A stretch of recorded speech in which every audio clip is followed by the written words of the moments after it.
A humble grandmother travelled more than 6 hours just to see her grandson at his first communion. She was not invited. Nobody was expecting her. But what no one imagined was that she would be humiliated in front of the entire church, in front of her own daughter, and in front of the boy she loved most in life. This story is going to hurt you. Who let that woman in? The voice bounced off the church walls like a rock thrown with hatred. It was a Saturday morning in New York City. In the St. Jude's Cathedral, everything was decorated with white flowers, gold ribbons, and cameras everywhere. Families smiled. The children were dressed like little angels. Everything seemed perfect. Until she appeared. Martha, in her light grey dress, worn down by the years. With her old sandals, her hair tied up in a makeshift bun, her tanned skin marked by the country sun. She wasn't carrying a designer handbag or perfume. She carried a knitted shawl she had made herself, and a face filled with emotion and fear. She had arrived from rural Pennsylvania. She didn't have an invitation. Nobody expected her. Nobody wanted to see her there. But it was the most important day of her grandson, Michael. Her only grandson. "Someone get her out, please," yelled an elegant woman with an expensive dress and a salon hairstyle. "This is a private ceremony, not a homeless shelter." Eyes fixed on Martha like daggers. Some mothers took their children's hands and moved away. A man murmured, "How do they let people like this in?" Martha stood motionless, in the doorway, as if she had been frozen, her eyes filled with water. But she didn't cry, not yet. She took a step back. Her throat was burning, her hands were trembling. She was about to turn to leave when she heard the voice. "Grandma?" People turned around. And then, the impossible happened. Michael, barely 9 years old, in his white suit and a gold cross on his chest, ran from the altar to the entrance. And without caring about the cameras, the shouting, or the stares, he hugged Martha tightly. "You came," he said through tears. "I knew you would come." Martha hugged him back. She held him tight as if the world were about to end at that instant. But the world didn't end. It got worse. "Michael!" shouted Jennifer, his mother. "Get away from that woman right now!" Martha didn't look at her. She didn't need to. She already knew that tone, that contempt. "Don't make a scene, Michael," Jennifer told him, her face red with rage. "You're ruining everything." "She's my grandmother," the boy yelled. "And I love her." Jennifer took his arm hard. She pulled him away abruptly while he cried. "You shouldn't have come," she said, looking straight into Martha's eyes. And that was the moment Martha understood something very clearly. She hadn't come to see a party. She had come to see with her own eyes what money, pride, and shame were capable of doing to a family. If this story is already touching your heart, support us with a like and subscribe to the channel now. It costs nothing and helps us a lot to continue sharing real stories like this one. Also, if you believe that respect for a grandmother should never be lost, write the word dignity in the comments. But this story hasn't shown the worst yet. Martha said nothing. She just turned slowly, her eyes full, while Michael screamed her name from behind. The guests parted to let her pass, but not as a path is opened for a lady. No. They parted as if she carried a disease. No one looked directly into her eyes. No one defended her. No one dared to say, "This is wrong." Father Robert, who was watching everything from the sacristy, bowed his head. He didn't make a single gesture to stop it. Martha descended the steps with trembling legs. The wind lifted her shawl a little, and with it, the last bit of dignity she had left in that place. Her heart pounded as if something was being torn out of her, but she didn't stop. She didn't break. until she heard the footsteps. Someone was coming behind her. They were not hurried steps. They were firm, decisive, and they were not her grandson's. Martha didn't turn around, but she felt it. She felt the presence of someone who had seen what no one wanted to see, who heard what no one dared to question. That person was about to change everything. And at that instant, without knowing it, Martha stopped being invisible. Martha walked slowly down Main Street, her back hunched, as if the weight of what she had just experienced had broken her inside. The noise of traffic mixed with the distant laughter coming from the church. Every step hurt. Not just her feet, swollen from the long journey, but her chest, where shame and sadness had already taken hold. She didn't look sideways. She just clutched the shawl to her chest as if she wanted to become invisible.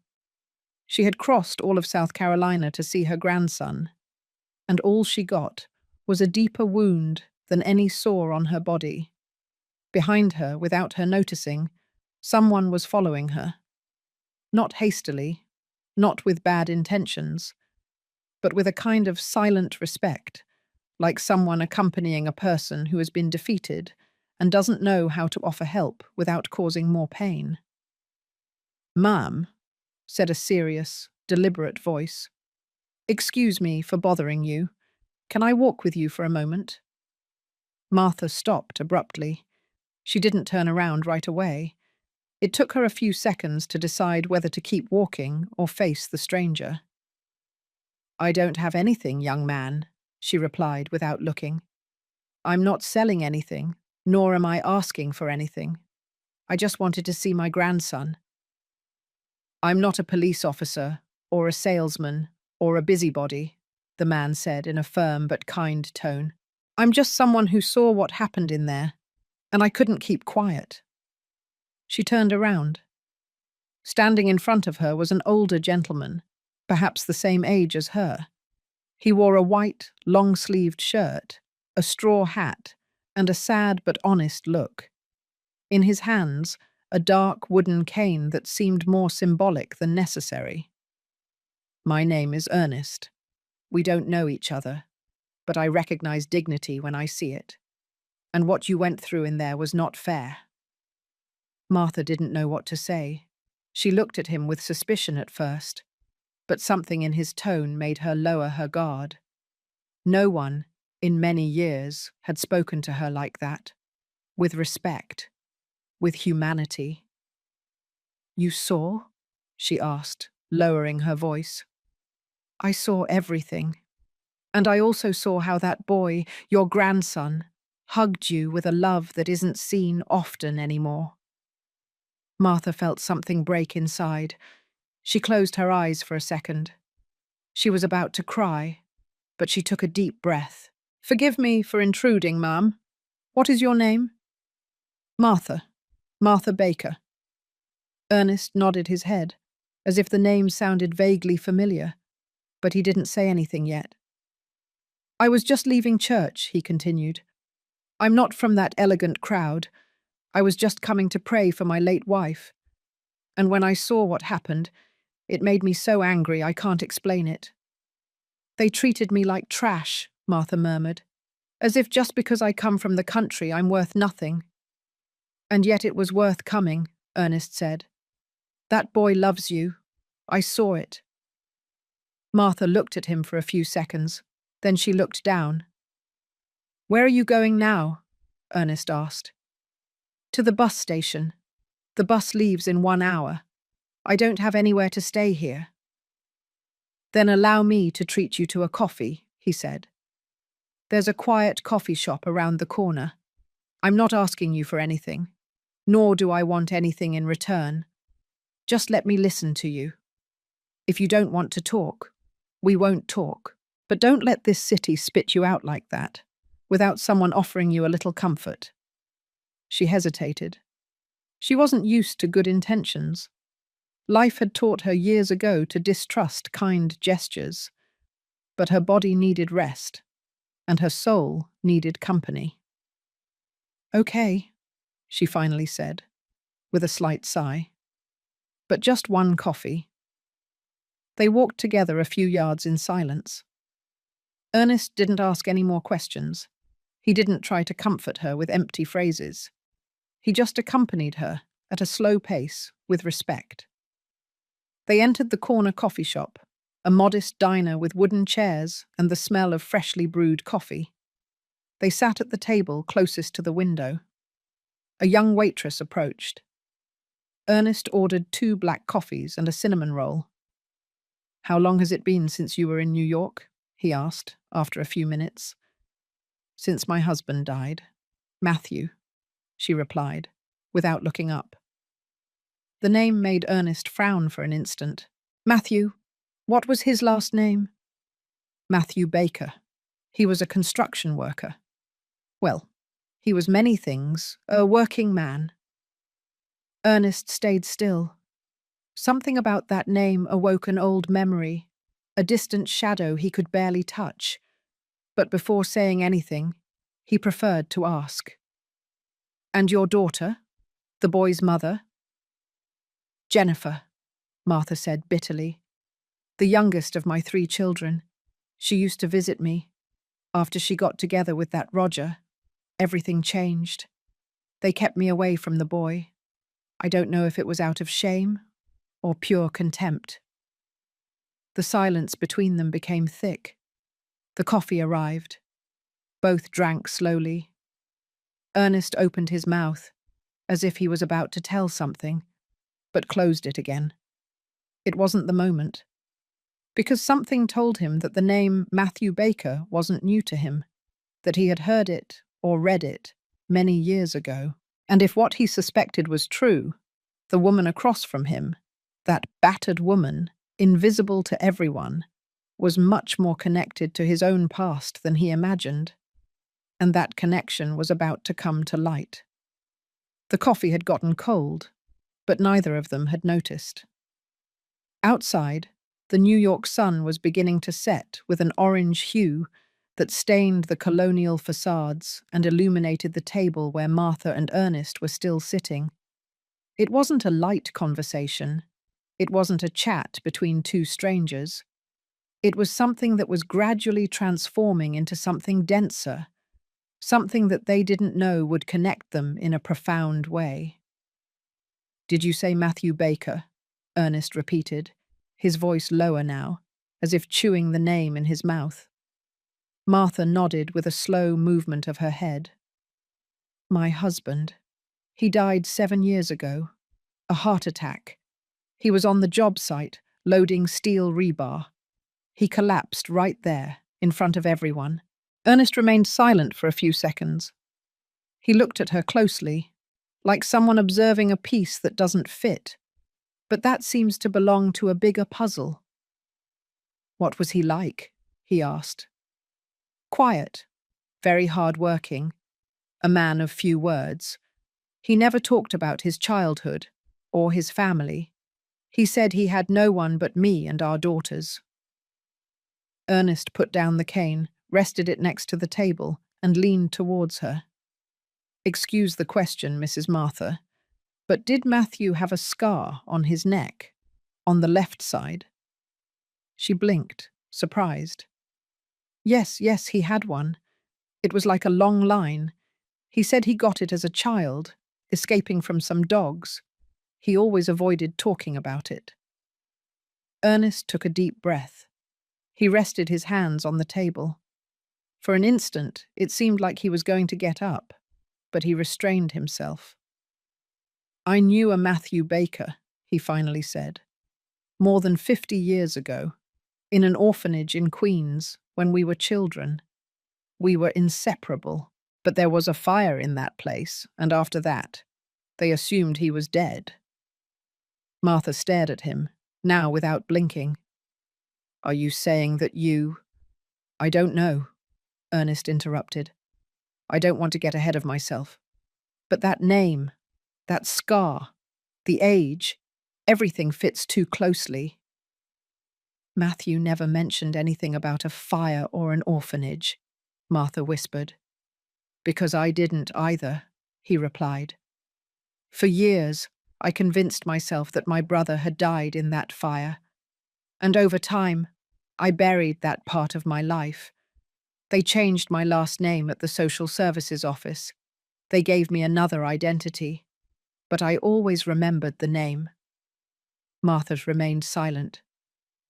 Are you saying that you could be my husband's brother? It could be, Ernest replied, not looking away. I can't assure you. But if he is, then you are not a stranger to me. You would be my family. The silence between the two became thick, like smoke. Tell me something, Mrs. Martha, Ernest continued, more carefully now. Did he leave anything?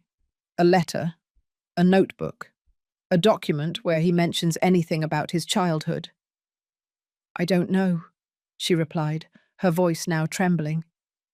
When he died, my daughter Jennifer collected all his things.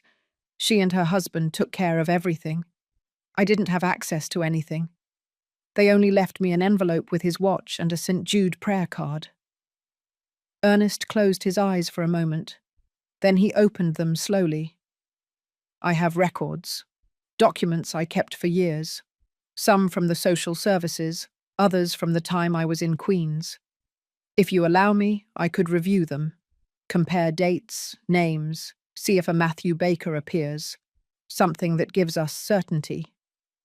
Martha nodded slowly, still incredulous. And what if it is him? She asked, like someone who doesn't dare to imagine.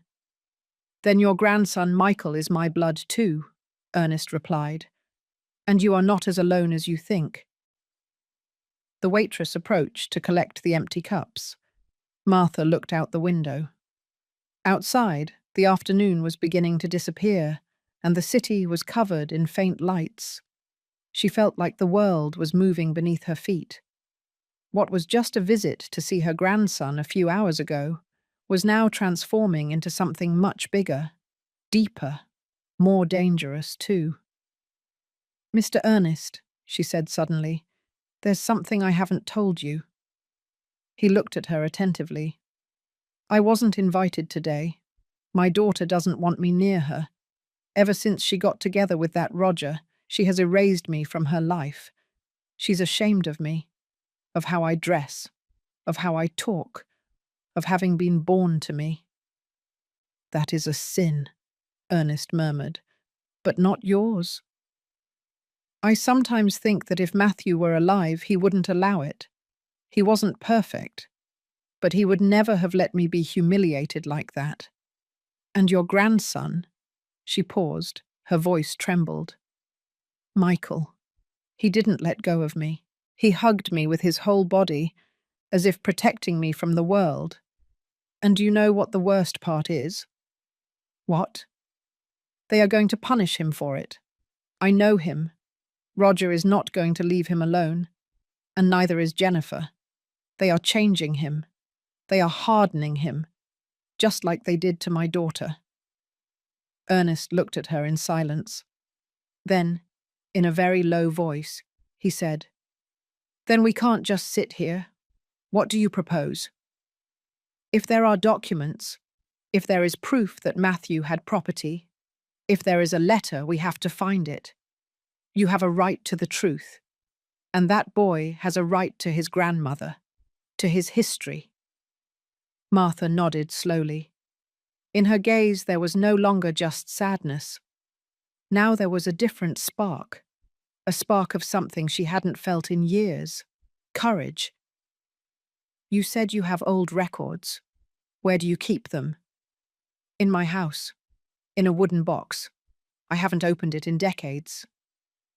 Then let's go. I want to see that box. Ernest picked up his cane. He stood up. Martha did too.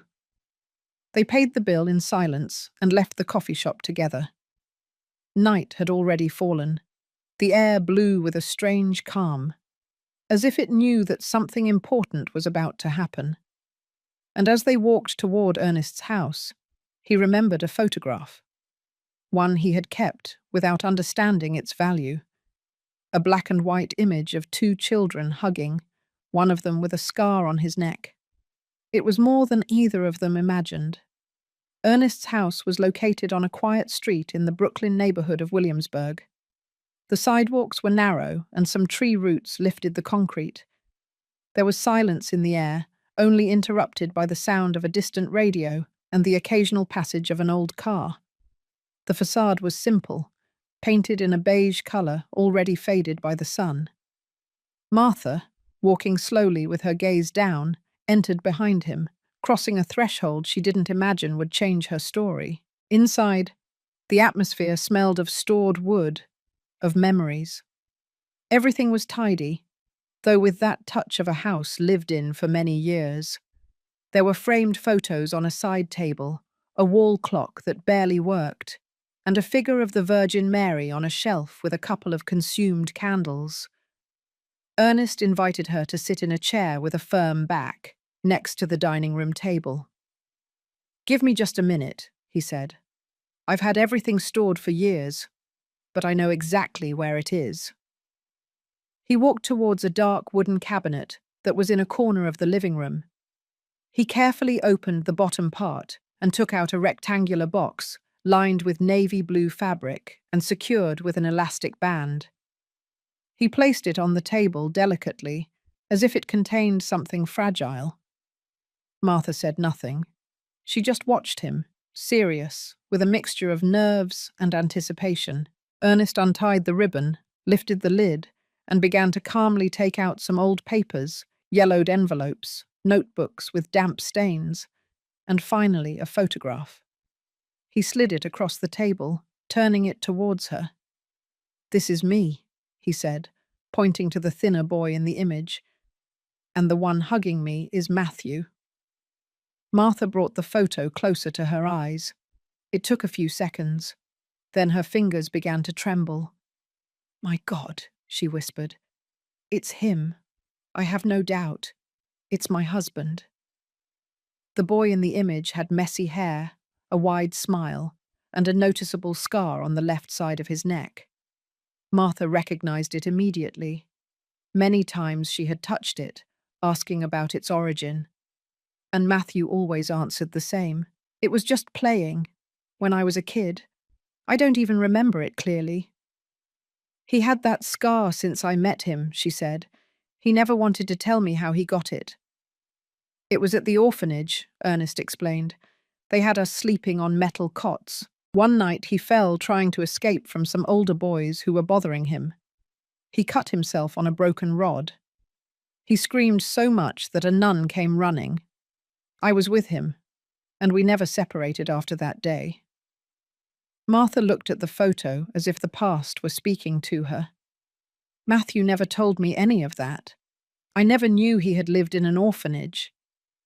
"Because he didn't want to remember," Ernest said. "After the fire, they separated us. They sent me to Tarrytown, New York. They changed my last name, like everyone else. Everyone thought he had died. I mourned him like a brother." Martha looked up, and for the first time, her eyes filled with tears.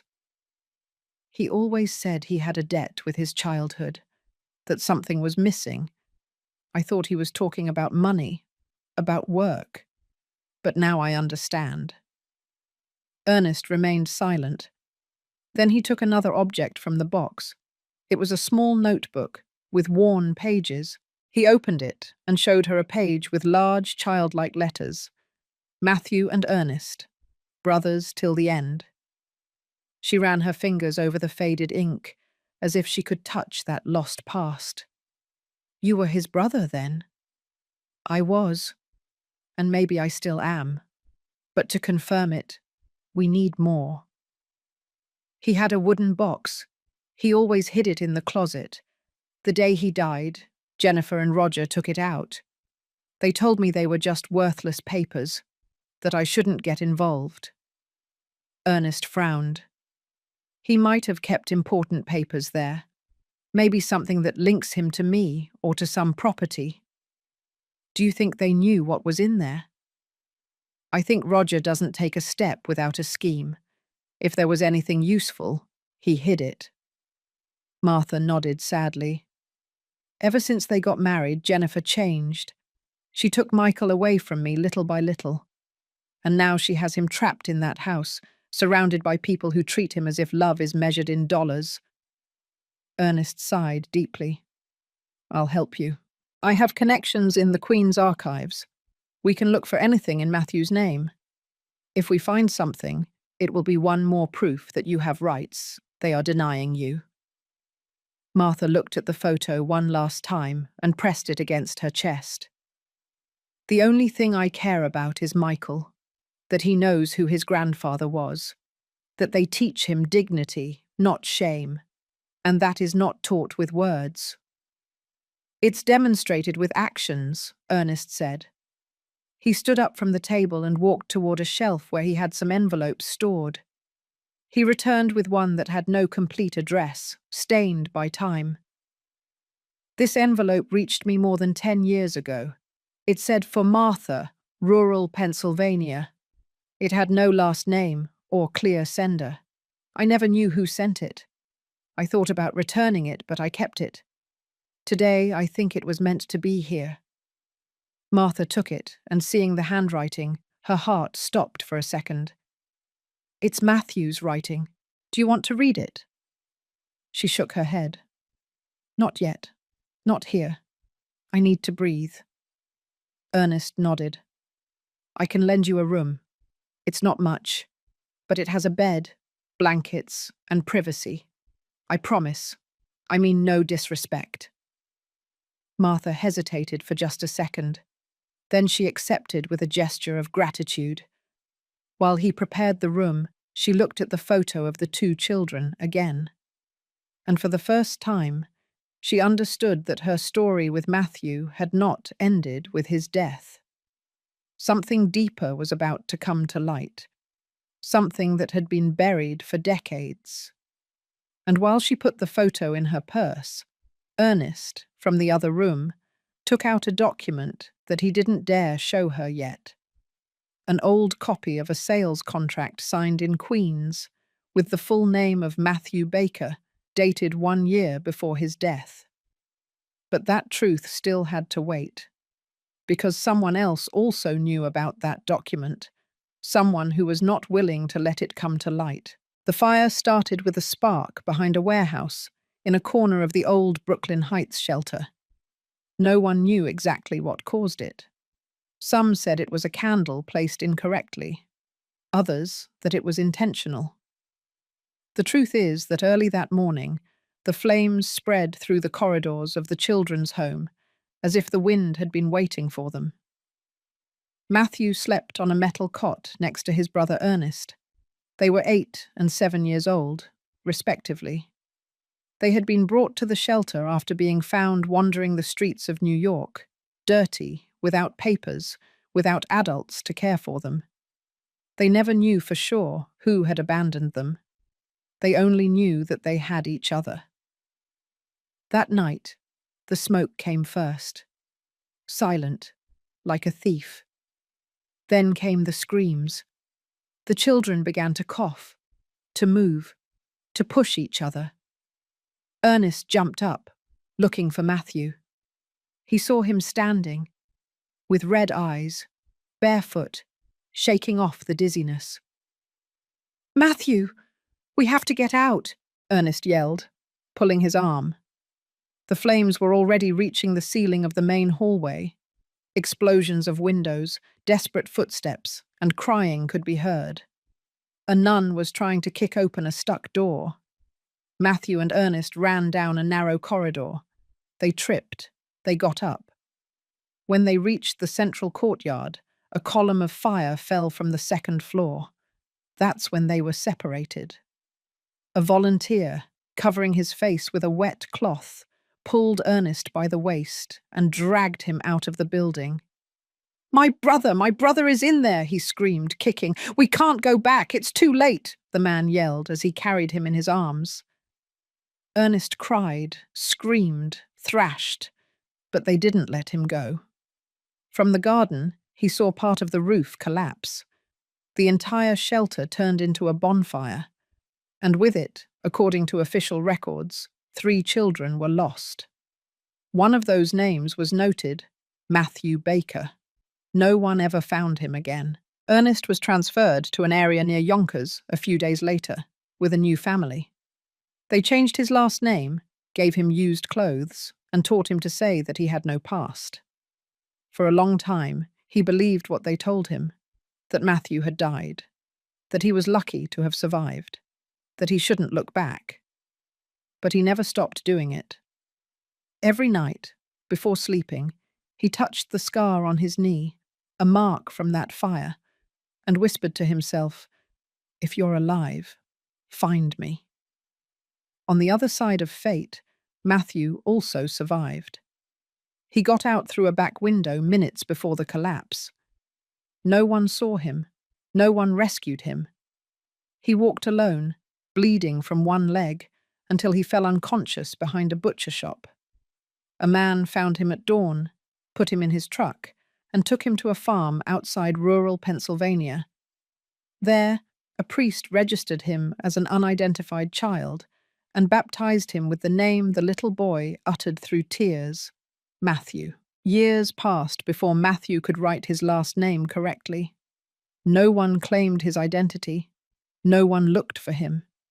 He didn't ask either. Life took care of hardening him, of making him a man without a past. He never saw a photograph of his childhood again. He never saw Ernest again. Until he met Martha. They married when she was 20 and he was 27. Matthew was a quiet, hard-working man, full of silences. He never talked about his childhood. He just said, "That doesn't matter anymore." Martha, over time, stopped asking. For years, she believed that Matthew's past was something sad, but common. But now, sitting in the room Ernest had offered her, holding that photograph in her hands, she understood everything: the separation, the silence, the hidden pain. That night, she didn't sleep. She reviewed the letter that Ernest had given her and that Matthew had written. She didn't open it yet. She just stroked it with her fingers, as if she could hear her husband's voice. Elsewhere in the city, Ernest wasn't sleeping either. He had left the document on the table. It was a copy of a sales contract for a piece of land in Queens, signed by Matthew Baker, dated the year before his death. Martha was not listed as a co-owner, but there was a note on the back, to leave something for Michael. That land existed. Ernest knew it. And now, someone else did too. A few blocks away, Jennifer was checking her closet. At the bottom, inside an old box, was her father's notebook, the same one she hid the day of the wake. She hadn't thrown it away, not for lack of intention, but because Roger stopped her. He told her, "Keep it. It might be useful to us someday." Jennifer held it in her hands. She hesitated. She hadn't opened it. And she didn't know that on the other side of the city, someone else was looking for exactly that. Someone who wouldn't hesitate to expose the truth, whether they liked it or not. Jennifer opened the closet with slow movements, almost as if she feared the furniture would let out a secret. On the top shelf, covered with an old, hastily folded cloth, was the wooden box she had taken from her father's room the day he died. It was an ordinary box, without a lock, without adornment, but with an invisible weight that she always avoided confronting. She placed it on the matrimonial bed. Roger was not home. He had gone to a meeting with business partners, according to him, although Jennifer no longer believed anything he said. She needed that silence to face what she had kept in the shadow for years. She lifted the lid of the box. Inside, loose papers, a couple of old photographs, some payment receipts, and at the bottom, an off-white envelope with firm, familiar handwriting. For Jennifer. She took it with both hands. She had seen it so many times. She had hidden it. She had avoided it. But now, something inside her asked her to read it. That, for once in her life, she faced the truth without asking permission. She heard footsteps. The door opened with a sharp slam. "With that box again?" Roger said, walking in unannounced. Jennifer hid the envelope behind her, like a teenager caught with a diary. "I'm checking some things of my dad's." "And why? Did nostalgia hit you now?" He scoffed, walking toward the closet to take off his shirt. "I want to read a letter he left me." "What letter?" "One he wrote before he died. I never opened it." Roger looked at her sideways, suspiciously. "And why now?" "Because I feel dirty. Because I saw everything at the church and I didn't do anything. Because Michael looked at me with disappointment." "And you think a letter is going to fix that?" "I don't know, but I want to know what my father thought of me before he died." Roger approached. He tried to take the envelope from her. "Give it to me. I'll read it first."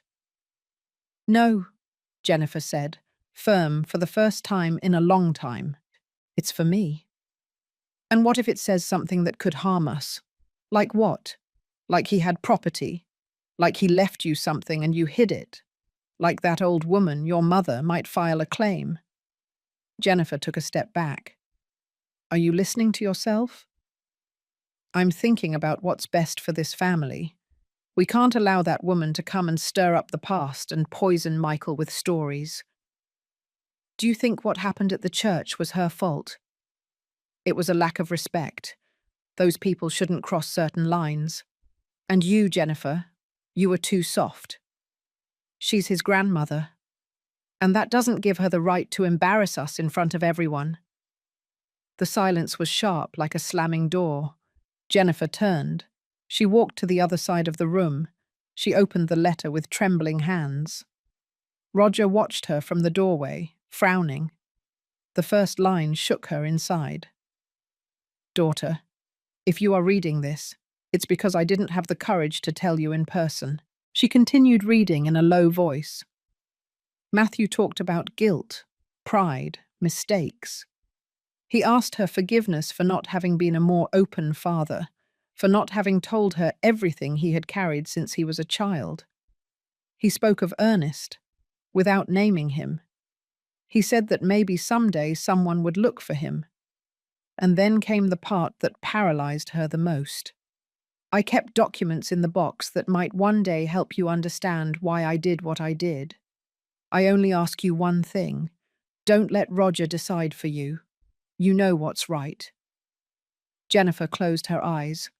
She pressed the envelope against her chest. The letter trembled in her hands. "What does it say?" Roger insisted. "That you don't decide for me." He clenched his teeth. "Are you making a mistake, Jennifer?" "No. The mistake was letting you silence me for years." She walked out of the room with the letter in her hand. She went into Michael's room, saw him sleeping, hugging a pillow. She sat down beside him. She watched him for minutes.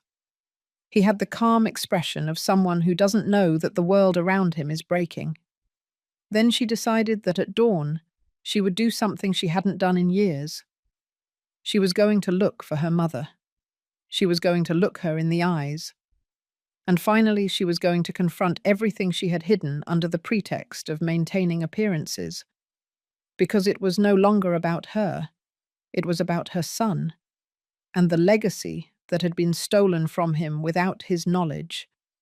Michael was in his room, lying on the carpet with crayons scattered around him. The thick-paged notebook was open to page 5, where he was just beginning to give shape to a drawing he had been thinking about for days. It wasn't a superhero or a car or a monster. It was her, his grandmother.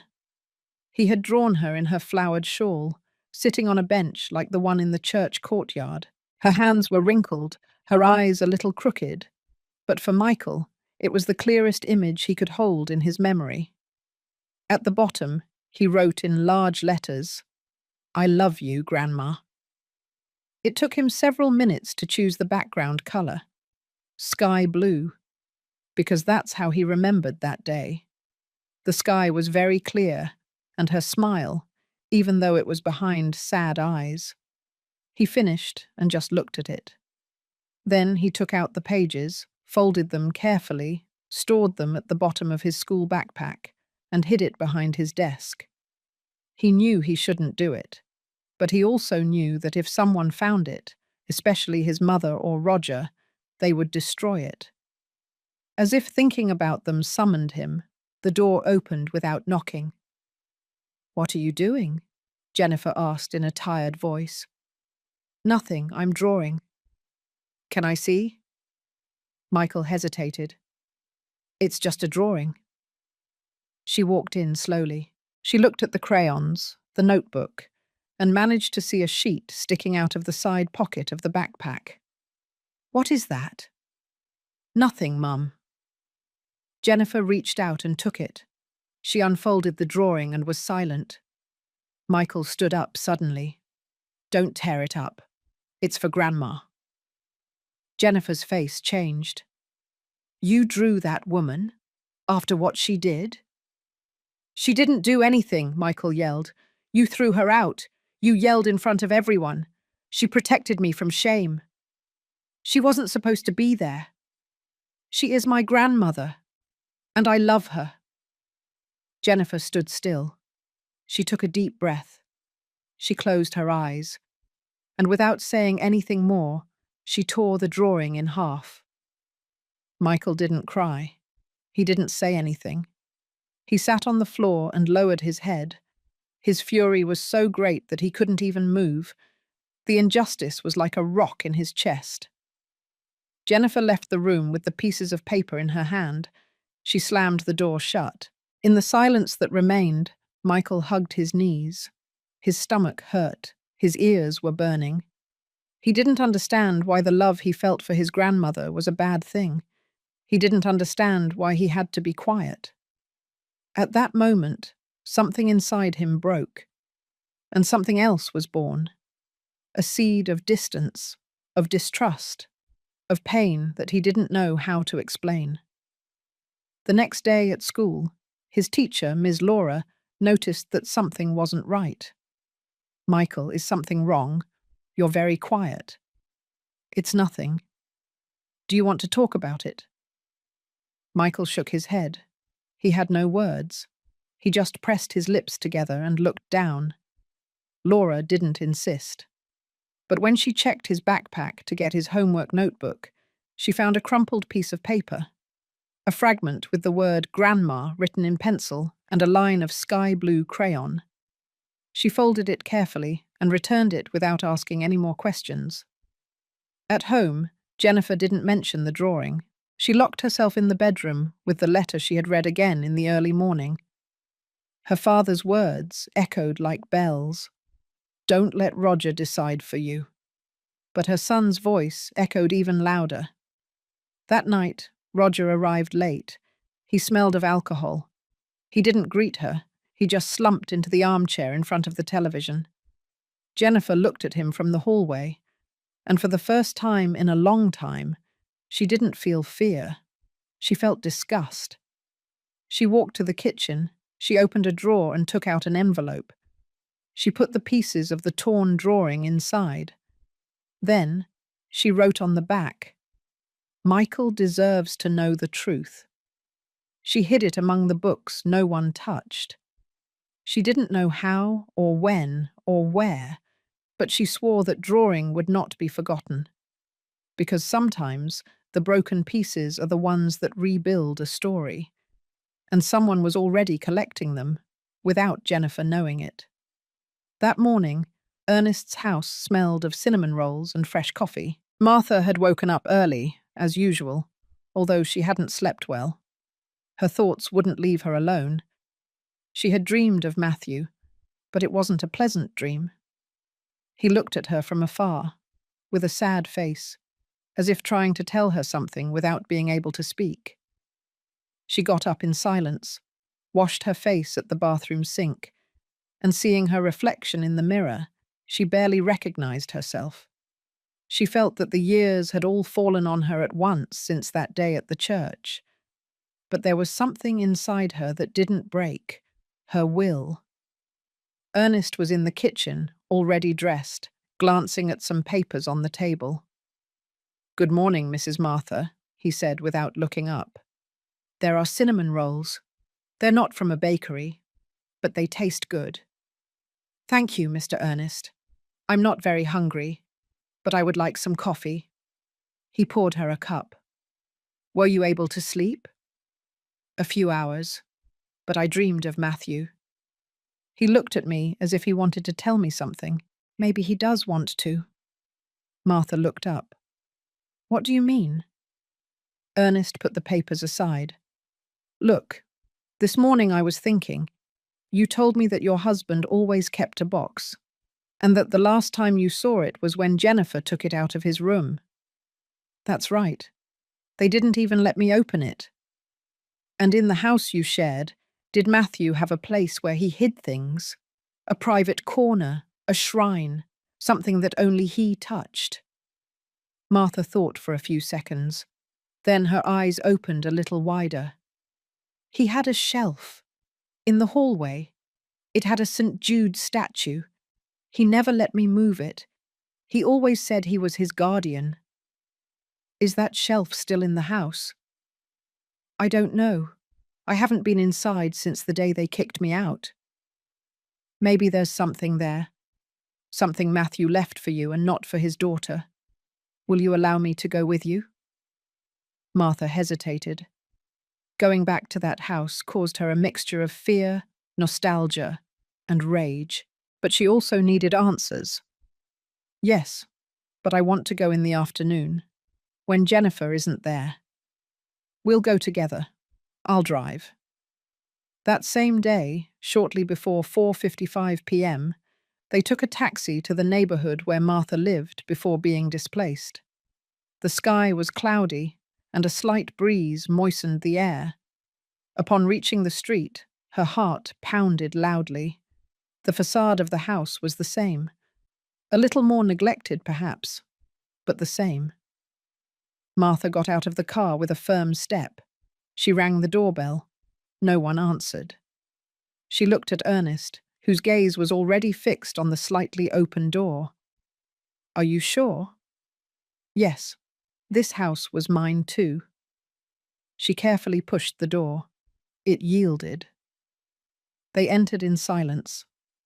Everything smelled of dust and dampness, as if the house hadn't been aired out for days.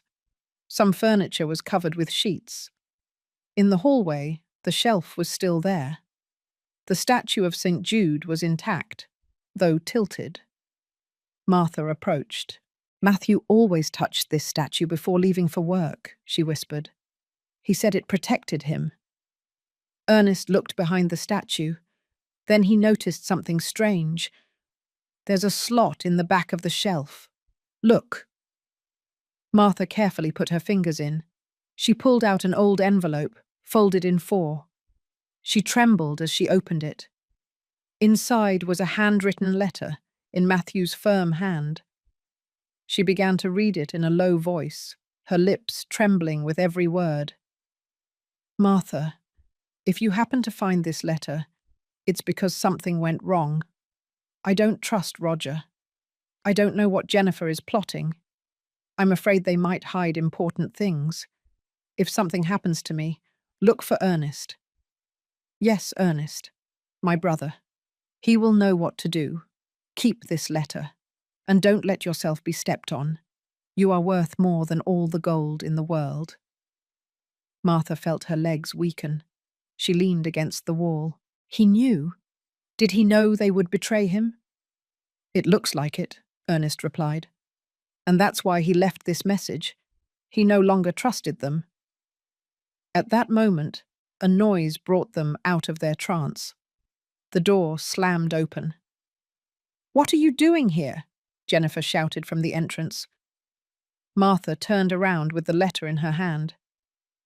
Jennifer looked at them with eyes full of rage and nerves. She seemed more scared than furious. "How dare you enter my house without permission?" "This house was mine too," Martha replied, "and you took it from me. That doesn't give you the right to trespass." Ernest intervened. Mrs. Jennifer, we found something. Your father left this letter hidden behind St. Jude. He left it for your mother.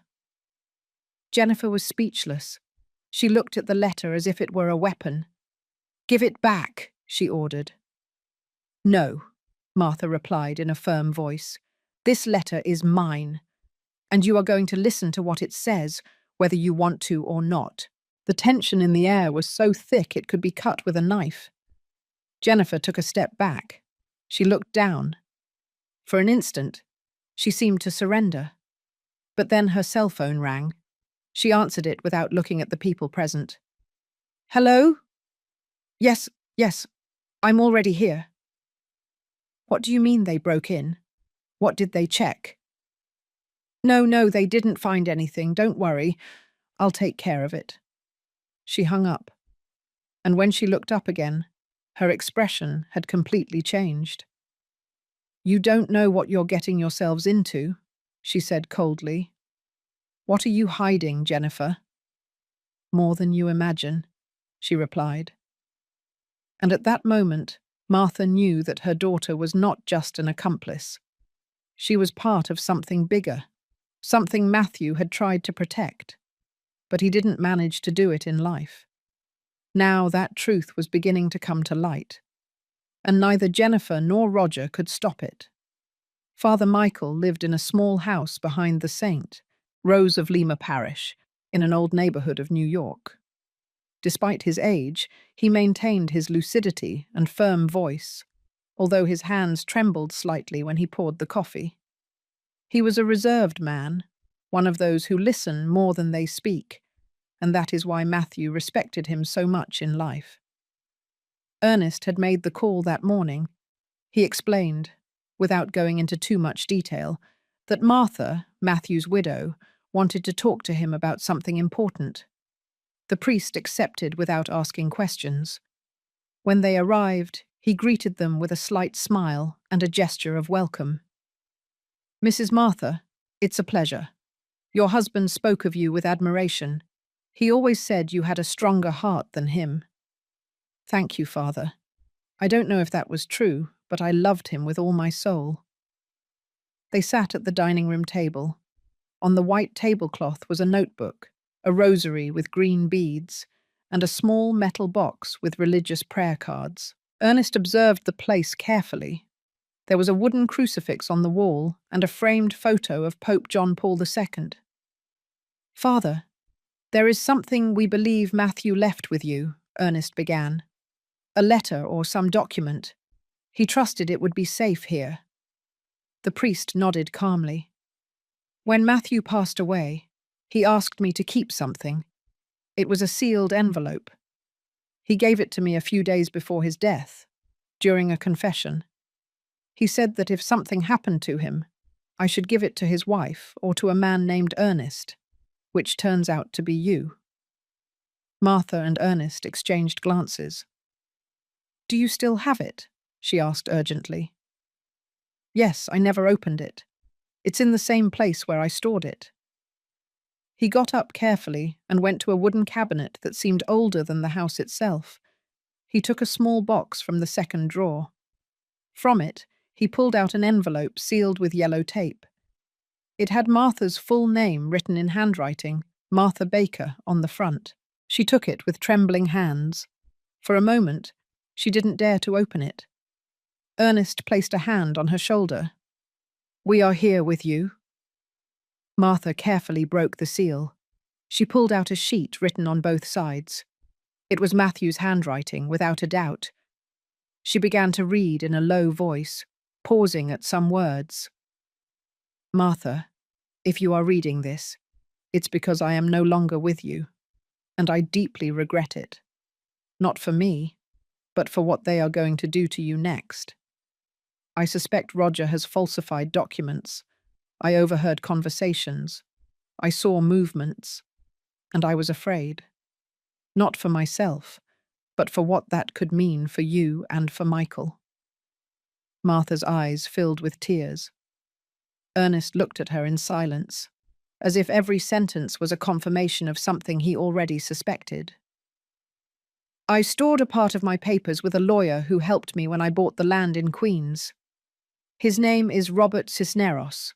He has a copy of the original contract.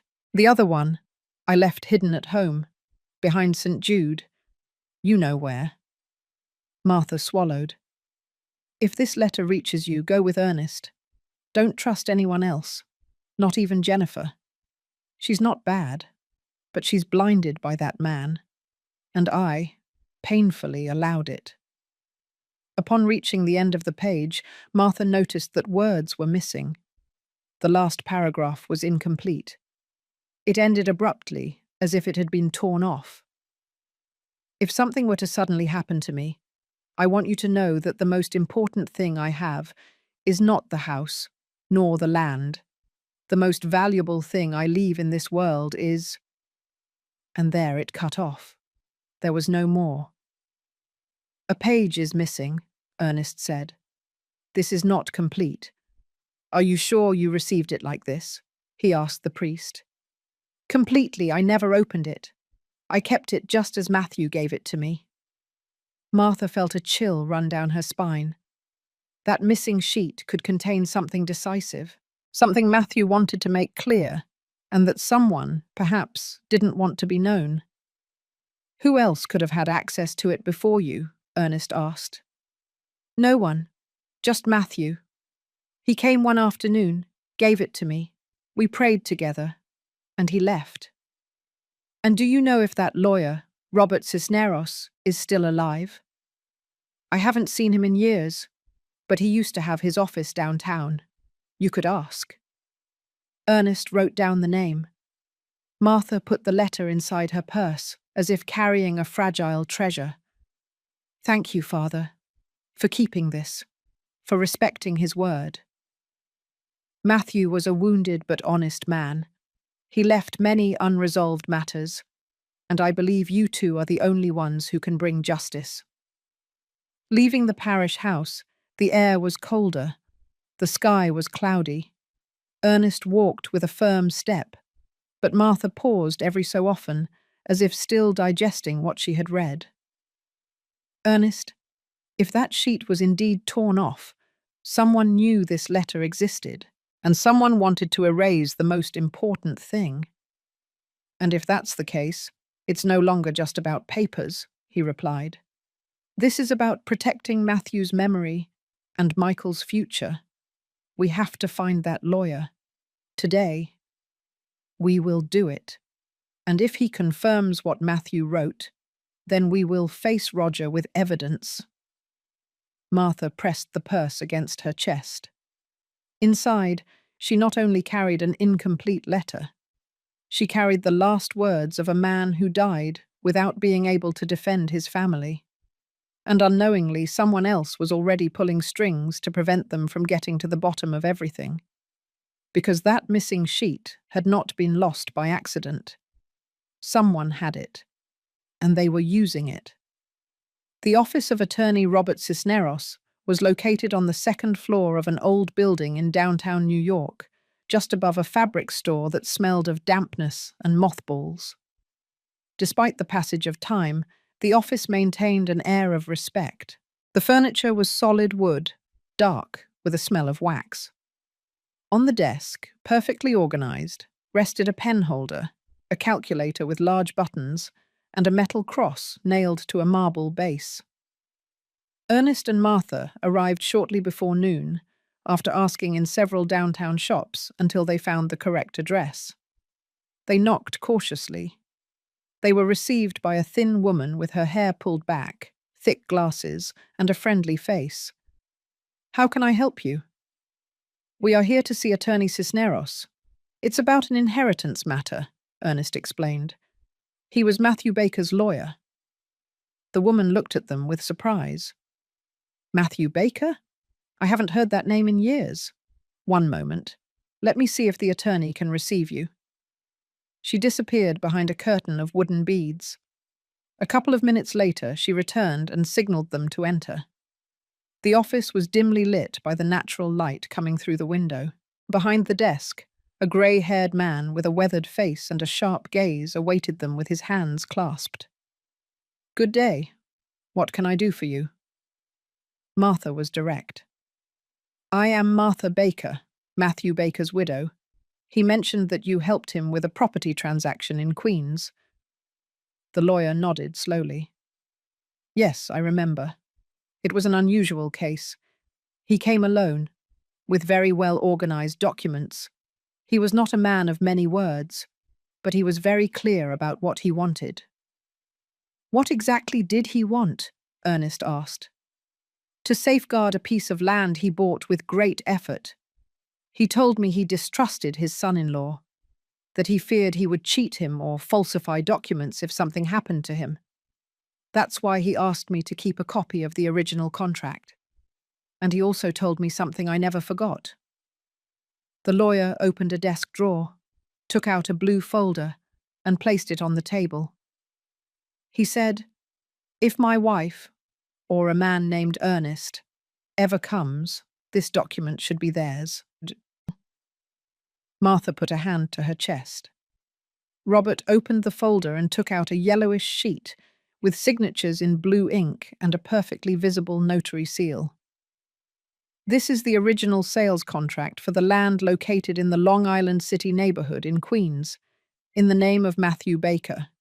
No one else is listed as the owner. Here are the deeds, the public registry inscription, and the notary payments. Was there ever a modification to this contract? Ernest asked. No, neither did I authorize it, nor is there any legal record of a second deed. But, the lawyer looked at them seriously, about a year ago, I received an unexpected visit. From whom? From Mr. Roger Esposito. He introduced himself as Matthew's son-in-law. He said the land no longer belonged to the deceased, but to him, through a transfer signed before the death. He asked me to validate that document, but I reviewed it, and it was full of irregularities. I told him it was invalid, that if he insisted, he would have to resolve it in court. And what did he do? He left annoyed, but he made it clear to me that he would not stop. Martha felt a pang of anguish in her chest. Then he falsified papers. I don't have direct proof, but I do have suspicions, and now that you come with this letter and the context, I am almost certain. Ernest took the folder. Can we take a certified copy? Of course. I will give you 2. But listen carefully. If what you tell me is true, and he has presented a false deed, you can sue him for fraud and forgery of documents. What you have in your hands is not just an inheritance. It's proof of a crime. Martha pressed her lips together. She took a deep breath. I don't want revenge, attorney, but I also won't let them keep trampling on what Matthew left for our grandson. Then be prepared. This can escalate. That afternoon, leaving the office, the sun hit them directly in the face. Martha squinted and walked silently for a few yards. Ernest accompanied her with a firm step, holding the copies as if carrying gold. And now? She asked. Now we take it slow, step by step. But first, we need to find that missing page from the letter. With that, we can close the whole story. And what if Roger has it? Then he's hiding it out of fear. And when fear appears, the truth is not long in coming out. Martha looked at the sky. There were clouds, and not just above. Somewhere in that city, her daughter carried a heavy silence, and her grandson was trapped between the blood that united him to her and the lies that were pushing him further and further away. But one thing was certain. What Matthew had secretly built was about to come to light. And when that happened, neither power, nor money, nor silence was going to be able to stop what was coming. Michael had gone 2 days without speaking in class. Ms. Laura, the teacher, had noticed his dull gaze, the way he dragged his feet when he walked, his silence even when his classmates laughed or played around him.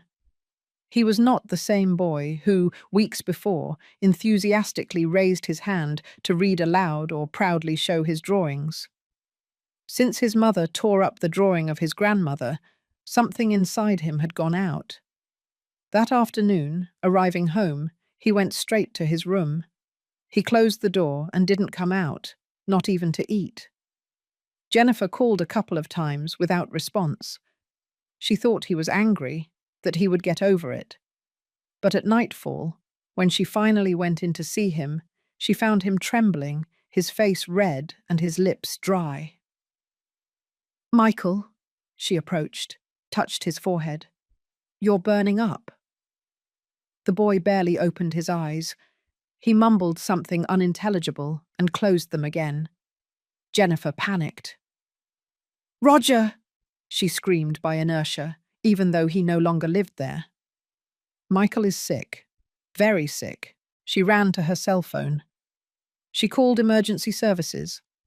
While waiting for the ambulance, she put a damp cloth on his forehead, tucked him in with warm blankets, and murmured hurried prayers, mixed with apologies she didn't dare to say out loud. "Forgive me, son. Forgive me for not knowing how to cherish what you clearly saw. Forgive me for keeping you away from the person who loves you most." The ambulance took 25 minutes to arrive. It seemed like an eternity. At the hospital, he was admitted immediately. They ran tests, put him on a drip, and brought his fever down with medication. The doctor who examined him was direct. "He is dehydrated and has a high fever. It could be a viral infection, but I also notice that there is strong emotional stress. Has he been through anything lately?" Jennifer swallowed. "He has had some family issues." "Well, that also affects things." "A lot. The body reacts." That night, Jennifer fell asleep in a chair next to Michael's bed. She dreamed of her father. She saw him walking down a white hallway, his back to her. She tried to reach him, but she could never touch him. When she woke up, her neck was stiff and her eyes were burning. Michael was still asleep. The doctor came in at 7 a.m. with the results board. "He's going to need rest for a few days, but something important," he said. "He asked for someone while he was sleeping." Jennifer sat up. "For whom?" "A woman. He said grandma several times. Insistently." Jennifer felt something knot in her stomach. "Do you want us to call her?" the doctor asked. "No," she said, and was silent for a few seconds. "I will look for her myself." Hours later, Martha was at Ernest's house, reviewing the property documents with him when the phone rang. It was Jennifer's number. Ernest looked at her attentively as she answered. "Hello? What happened?" On the other end, Jennifer's voice was trembling. "It's Michael. He's in the hospital. He has a high fever. He won't eat. He won't talk. He only asks for you." Martha was silent for a few seconds. "Are you asking me to see him?" "Yes, but don't let him know that I called. Just go, please." Martha hung up without saying anything else. She grabbed her shawl and looked at Ernest. "He needs me." "I'll drive you." When they arrived at the hospital, it was almost sunset. The sky was grey, as if it knew what was about to happen. Martha entered alone. She walked down the hallway with a firm step, although her heart was trembling inside. At the reception, she asked for Michael. They directed her to the room. She pushed the door open slowly. Michael was sleeping, but feeling her presence, he opened his eyes. "Grandma?" Martha approached with a shaky smile. She sat down beside him and stroked his forehead gently. "I'm here, my boy. I didn't leave." Michael took her hand tightly. "Don't leave me again." "Never again," she said. In the doorway, Jennifer watched them, unseen. She covered her mouth with her hand and walked away in silence, carrying a guilt that squeezed her soul. Because even if she wouldn't admit it out loud, for the first time she understood what she had done. She had ripped the only love that asked for nothing in return from her son. And now, that love was giving him life back, in front of her eyes, in front of everything. The next day dawned with a mixture of heavy clouds and weak light filtering through the windows of the Metropolitan Hospital in New York. Martha had spent the entire night sitting next to Michael's bed. She didn't sleep. She didn't eat. She barely moved. She only watched him. Every so often she stroked his forehead, spoke to him softly, or adjusted his blanket. The boy slept deeply, as if his body was trying to repair what his heart had silently endured. When the clock struck 7:15 a.m., Martha got up to go to the bathroom and wash her face. She walked down the hallway without making a sound, as if she was afraid of waking up the entire hospital. Upon returning, already at the entrance of the room, she stopped abruptly. Roger was there, standing next to the bed, arms crossed, with an expression that mixed discomfort with annoyance. Martha looked at him without fear. She was no longer afraid. "What are you doing here?" he asked in a low but cutting tone. "I am with my grandson, where I should have always been." "You are not welcome. This place is for close family, legal family." "I don't care what you say. Michael asked for me. Michael needs me. You will never understand that, because you don't know what it is to love without conditions." Roger took a step toward her. "Don't give me any martyr grandmother speeches. I'm the one who decides here. And if you don't leave on your own, I'll have you thrown out."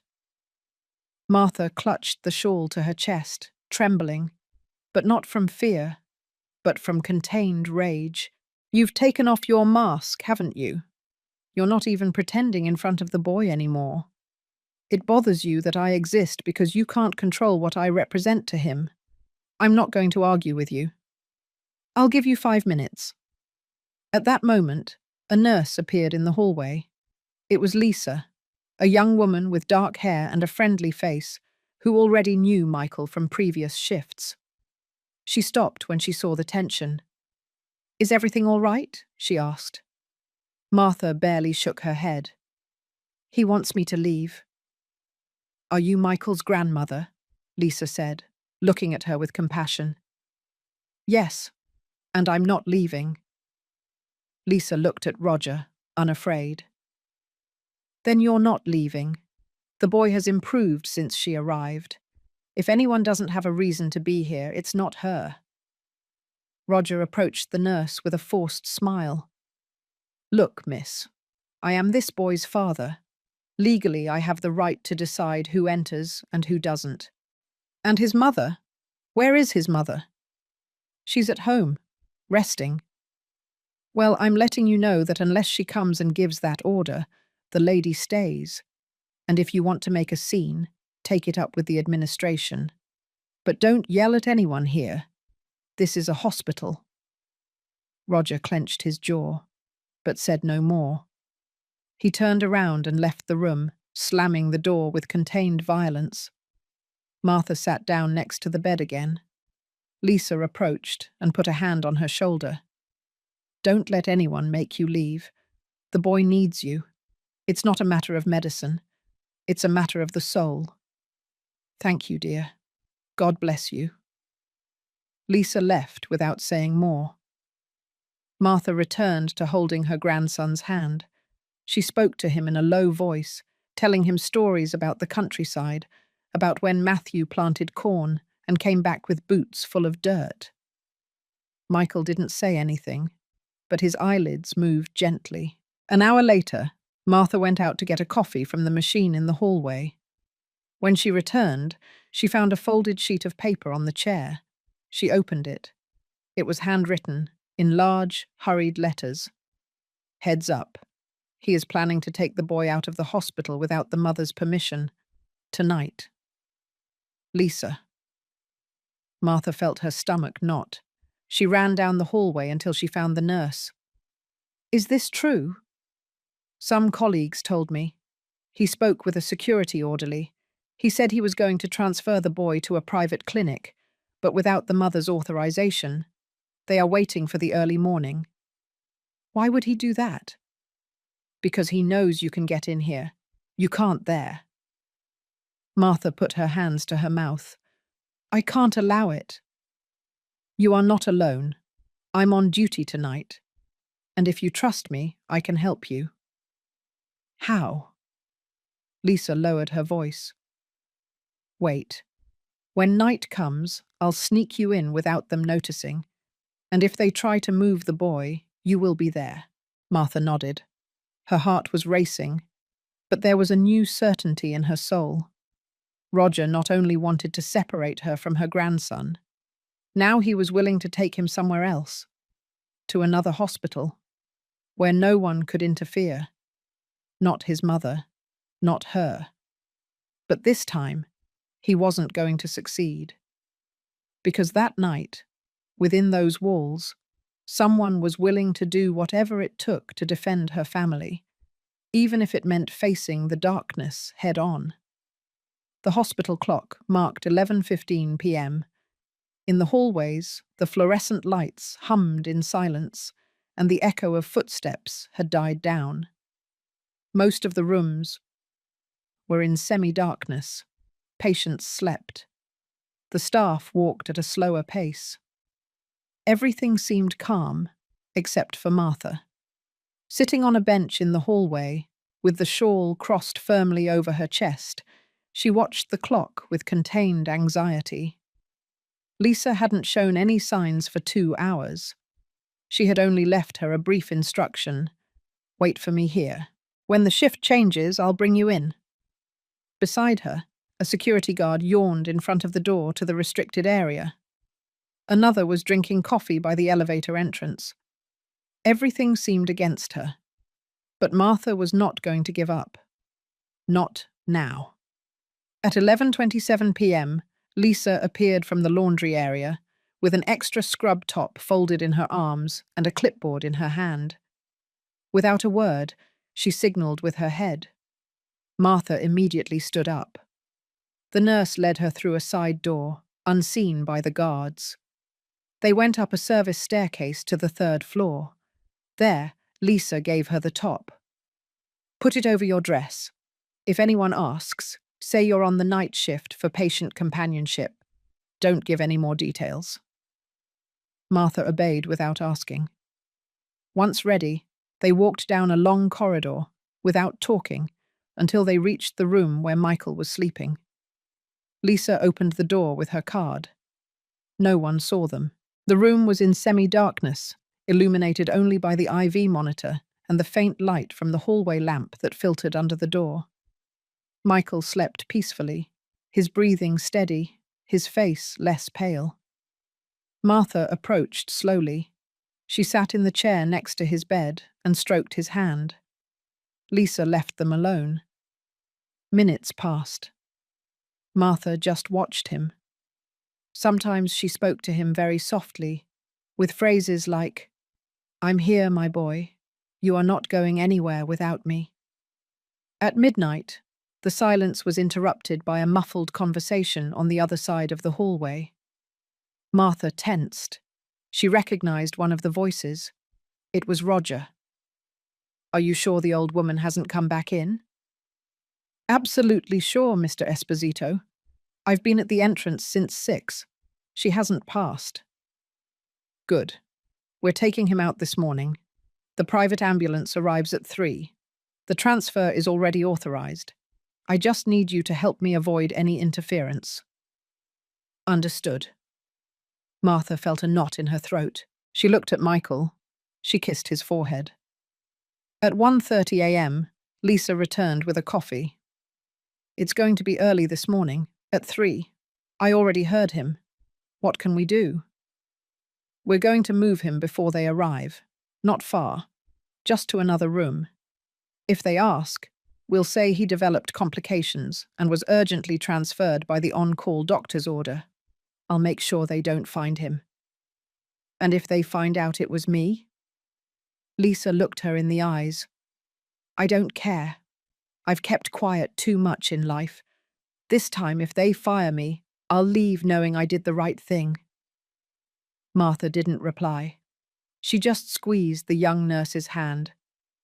Between two women separated by decades in age, a silent bond had been created, made of justice and dignity. At 2 o'clock, Martha was already in the new room with Michael. Lisa had made the change using a transfer gurney with the help of another trusted orderly. They took him wrapped up, asleep, without anyone stopping them. The new room was at the end of the floor, away from the elevators. At 2:45 a.m., Martha heard loud footsteps in the hallway, knocks on the door of the previous room. "Where is the boy?" Roger's voice asked, more tense. "He's not here," a nurse replied. "There was a transfer." "What do you mean, a transfer?" "The on-call doctor ordered him moved for intensive monitoring. He is in a closed observation area. Only medical personnel can enter." "That's not possible. I had authorization to transfer him." "You don't have medical authorization. And until the child is stable, no one is taking him out." The slamming door was heard from the other end of the floor. Martha, from the shadows of the new room, released the air she had been holding. She approached Michael's bed and whispered, "They're not going to take you now. You're safe." But she knew that wasn't entirely true. Roger wouldn't stop, and if he had tried to take him out of the hospital, it was because something else was approaching. Something darker. And now more than ever, they needed proof. Testimonies. People who would speak. Because justice was no longer enough. It was time for the truth to come to light, whatever the cost. Ernest had spent all morning reviewing old documents at the dining room table. He had a pile of folders, receipts, and copies of deeds in front of him. In the center lay the certified copies he had obtained from the Queen's Public Registry, with Matthew Baker's name as the sole owner of the land. Everything was in order. But there was a problem. That same land appeared registered again under a second deed, dated just 2 months after Matthew's death, with the name Roger Esposito as the new title holder. A double deed. A fraud. Ernest understood it as soon as he compared both versions. The notary seal on the second deed was similar, but not identical. The deceased's signature was crude, shaky, falsified. And the most serious thing, the public registry folio was duplicated, something that legally could not happen without a direct alteration of the system. "He didn't do this alone," Ernest muttered, clenching his teeth. He needed help. Someone inside the registry, someone who facilitated access, or someone who owed him favors. He put the 2 deeds in a folder and headed to the office of his trusted friend, Attorney Jones, a retired criminal lawyer who still consulted on delicate matters. Jones read everything calmly, his glasses perched on the edge of his nose. "This is serious, Ernest. If this reaches the district attorney's office, they can open an investigation for forgery of documents, identity theft, and financial fraud. It's not a simple administrative error. This is criminal." "And if we report him?" "They will ask for proof that Matthew did not sign that second deed. The ideal would be a handwriting expert analysis. And witnesses. People who can declare that Matthew never made that transaction. Do you have that?" "We have the letter Matthew left. And we have Martha, his wife. She can testify that Matthew never mentioned giving up the land. We also have the lawyer who handled the first deed, Robert Cisneros." Jones nodded slowly. "Then you are in a position to act. But do it quickly. If Roger suspects you're putting something together, he can disappear or erase more evidence." "Where is he now?" "We don't know. He tried to take the boy out of the hospital without the mother's permission. He failed, thanks to a nurse who stopped him." "Then he is desperate. And a desperate man is more dangerous than a liar with power." Ernest left the office with a heavy heart. He had the proof in his hand. But now he needed something else, the courage to confront him head on, and he knew Martha had it. Hours later, back home, he explained everything in detail. Martha listened in silence, sitting at the table, her hands clasped in her lap. I always knew Roger had a dirty ambition, but I didn't think he was capable of stealing something that didn't belong to him, and much less of forging my husband's signature. He didn't do it alone, Martha. This was planned, cold, like someone who knows no one will dare to check the past. Well, he was wrong, because I'm not just going to check the past. I'm going to bring it to light. Are you willing to go and give a statement? I am willing to do whatever it takes. That night, while Martha was organizing her things to go to the courthouse the next day, she received an unexpected call. It was Lisa. Mrs. Martha, I have something you need to see. What happened? A colleague at the hospital sent me a file, a video from a security camera in the hallway, the day Roger tried to take the boy out. It's clear what he was planning. Do you have the video? Yes. And not only that, I also have an audio I recorded myself. He threatened me. He told me that if I didn't shut up, he would hurt me. Are you okay? Yes, but I'm scared. I want to give it to you. I want this to be useful for something, for him to pay for what he has done. Martha didn't hesitate. Come to the house first thing tomorrow morning. We'll give everything to the lawyer. I will. And if they call me to testify, I'll go. I'm tired of seeing good people silenced and those who trample others rewarded. When she hung up, Martha felt a new strength in her chest. It was no longer just the pain from the humiliation suffered, nor the rage over her daughter's abandonment. Now she had a purpose. She was going to defend her husband's name. She was going to protect her grandson. And no one, not Roger, nor his lies, nor his dirty power, was going to stop her. Because the truth was already awake. And someone, from the shadows, had already begun to tremble. In the Jackson Heights neighborhood of Queens, Roger walked back and forth inside a room with closed blinds and a half-empty bottle of bourbon on the table. His eyes, injected with fatigue, kept looking at his cell phone. He was waiting for a call, or perhaps a miracle. But he knew that what was coming was bigger than any excuse he could invent. It was no longer just the property, nor the letter, not even the grandmother who wouldn't give up. It was the boy, Michael. That boy who, unintentionally, was about to destroy everything he had built for years. He poured a short drink and downed it in one gulp. He remembered perfectly how it all started. Matthew didn't trust him. Never did. From the first day he met him, when Jennifer introduced him as her fiancé, Matthew looked at him with that expression between disdain and warning, as if he already knew what he carried inside. That house is not yours. That woman does not belong to you, and my daughter doesn't either, Matthew had told him one night after an argument. But Roger was patient. He knew he couldn't beat him with words, so he set out to undermine him from within. He spoke to him with false respect, did minimal favors for him, accompanied him shopping. Winning Jennifer over was easy. She just wanted to be loved. And he knew how to pretend. Little by little, he managed to convince her that Matthew was exaggerating, that Martha's humility was a burden, that Michael needed a different kind of life, more comfortable, cleaner, more modern. Your mother already lived her life, he told her. Now it's your turn. And Jennifer believed him, or wanted to believe him. When Matthew had heart problems, Roger saw his opportunity.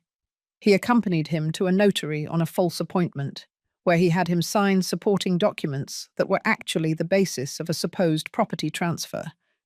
But Matthew didn't sign anything important. Roger needed more. So after Matthew's death, he forged the signature with the help of a contact in the public registry. A similar signature, a modified date. A retired notary, he offered money and silence. But he didn't count on Matthew having left letters, that he had hidden copies, that he had written a clear warning in his own handwriting. And much less did he count on Martha, because he had underestimated her, as many men do with women like her. Quiet, humble, tired, but whole. Now everything was crumbling. The press was already starting to call him the accused son-in-law. The neighbours in the gated community avoided greeting him. His own accountant refused to return his calls. He called Jennifer. "Don't call me anymore," she said on the first ring. "I don't want anything to do with you anymore." "You knew what I was doing," he replied, furious. "Don't pretend now." "I suspected, but you asked me to trust you, to shut up. And I shut up, like a fool, like a coward. And what are you going to do now? Testify against me?" "I'm going to tell the truth, all of it." Roger threw his cell phone against the wall. He walked to the bathroom. He looked at himself in the mirror. His reflection no longer had the arrogance of before. He was a worn-out man, about to fall. Just then there was a knock on the door. It was the same friend who helped him with the document forgery. "I can't help you anymore," he said, without preamble. "Matthew's lawyer has already filed a complaint. The handwriting expert is analysing the signatures. And there's a video of you at the hospital trying to take the boy out without authorization. Who recorded it? A nurse. And they leaked it to the press. If you stay in the city, they will arrest you." Roger stood still. "What do you recommend?" "Leave. Today. And Jennifer? She's no longer your ally." That night, he packed what little he had in a black bag. He left through the back door of the building, covering his face with a cap. He took a taxi that took him to the old bus terminal. He didn't have a clear plan, but he knew they were looking for him. The prosecutor's office already had an order for questioning, and soon it would be an arrest warrant. The last thing he saw on his cell phone, before turning it off forever, was a video of Michael hugging his grandmother in the hospital, with a phrase in the background. "My grandma didn't leave. She came for me."